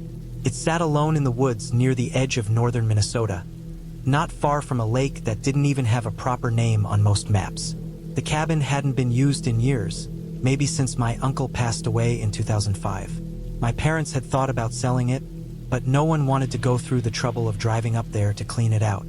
I volunteered, mostly because I wanted some time away from everything. Away from people, noise, and the small-town boredom that had been eating at me since I lost my job that summer. I arrived just after noon, parking my old Ford at the end of the narrow dirt road that led into the property. The trees had turned that dull yellow-brown color that came just before the first real frost. The air smelled like dead leaves and water, and the forest was so still it felt like it was waiting for something. The cabin looked worse than I remembered. Paint flaked off in big patches.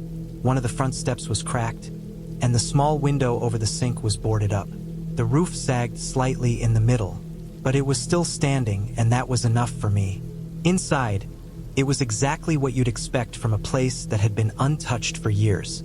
Everything had a thin layer of dust. The air was stale and cold, and the wood floor creaked with every step. There were a few dead flies on the kitchen counter, an old coffee can full of nails beside the stove, and a stack of yellowing newspapers from 2008 by the door. I spent the rest of the afternoon cleaning what I could, sweeping, wiping down the counters, getting the small wood stove going. It took a while before the place started to feel warm, and when it did, I sat down on the old couch by the window and listened to the wind. The first night was fine. Quiet, dark, uneventful. The second night wasn't. It started with a sound around midnight. I was lying in bed, half asleep, when I heard what I thought was someone stepping on the porch. A soft, heavy creak, then silence. I told myself it was probably a raccoon or maybe a branch falling against the railing. But a few minutes later, it happened again, 2 slow, deliberate steps on the old wood outside. I stayed still and held my breath. Then I heard something scrape lightly against the cabin wall, near the window, that soft dragging sound of wood on wood. I got up quietly and went to the window. I didn't turn on any lights. I didn't want to make it obvious that I was awake. I looked out through the small gap between the curtains. The porch was empty, and the yard was swallowed by darkness. The only light came from the pale reflection of the moon on the lake. I stood there for maybe 5 minutes, staring into the dark tree line, waiting to see movement, but there was nothing. The next morning I walked around outside, trying to find any signs of animals. There were no fresh tracks, no marks on the porch, no signs of anyone or anything. I told myself it must have been the wind. Maybe something had shifted under the cabin. Still, I couldn't shake the uneasiness. That night, it happened again. I'd been sitting at the small table writing in a notebook when I heard a faint noise outside, like someone brushing against the side of the cabin. Then, the same slow steps on the porch. I stayed completely still, listening. The sound stopped. Then I heard a faint, rhythmic thumping noise, not loud but steady, coming from the back of the cabin near where the woods thickened. It went on for a few seconds, stopped, then started again. I picked up my flashlight and opened the door. The cold air hit me hard. The woods were silent except for the soft movement of leaves. I aimed the light toward the trees, and for a split second I saw something, just the outline of a shape. Something low to the ground, maybe crouched, maybe not. It moved the second the light hit it. I heard the sound of dry leaves being crushed under weight, fading quickly as whatever it was ran into the woods. The next day, I decided I'd had enough. I packed up my bag and planned to leave after breakfast, but when I went out to the truck, I saw that one of the tires was flat. Not just flat, sliced clean down the middle. A straight, deliberate cut. I didn't even have to look close to know that no animal did that. There was no cell service up there, so I couldn't call for help. The nearest town was about 12 miles away. I could have walked it, but it was a long, cold trek, and I wasn't sure I wanted to do that until daylight. I went back inside, locked the door, and decided to wait it out until morning. As soon as it got dark, the noises started again. First the soft steps, then a sound like someone tapping on the back wall. I could feel my pulse pounding in my throat. I sat there for hours, barely moving, staring at the door, flashlight in hand. Around 2 a.m., the tapping stopped, replaced by something heavier, thuds against the wall, slow and spaced out, like someone testing the structure. Then came a sound I'll never forget, a quiet metallic click, like a doorknob being turned slowly from the outside. I stood up and braced myself, heart hammering, but the door didn't open. The knob rattled once more, then stopped. The air was so cold my breath was visible in the beam of the flashlight. I didn't sleep at all. By morning, everything was quiet again. I went outside as soon as the sun came up. On the back side of the cabin, near the small storage shed, I found fresh footprints in the mud. Bare human footprints. They led from the woods to the wall and then back into the trees. I followed them for about 20 yards before they disappeared into the underbrush. The ground was uneven and soft, and it looked like whoever it was had been circling the cabin for a while. I didn't even bother fixing the tire. I started walking. It took me nearly 4 hours to reach the main road, where a passing pickup finally stopped and gave me a ride to town. The man who drove me didn't ask many questions. He just stared straight ahead the whole time. When I got back a week later with a tow truck to collect my truck, the cabin looked exactly the same. But there was one new thing I noticed. On the back door, carved into the wood just below the handle, was a small, crude drawing of a face. Just 2 hollow eyes and a wide, uneven smile. The wood around it was still fresh, splintered where the knife had dug in. I sold the property 2 months later. I never found out who had been there or why. Sometimes I still think about those nights. The sounds, the footprints, the knife marks, and I wonder if whoever it was still goes out there, circling through the trees, waiting for another light to show up inside that cabin.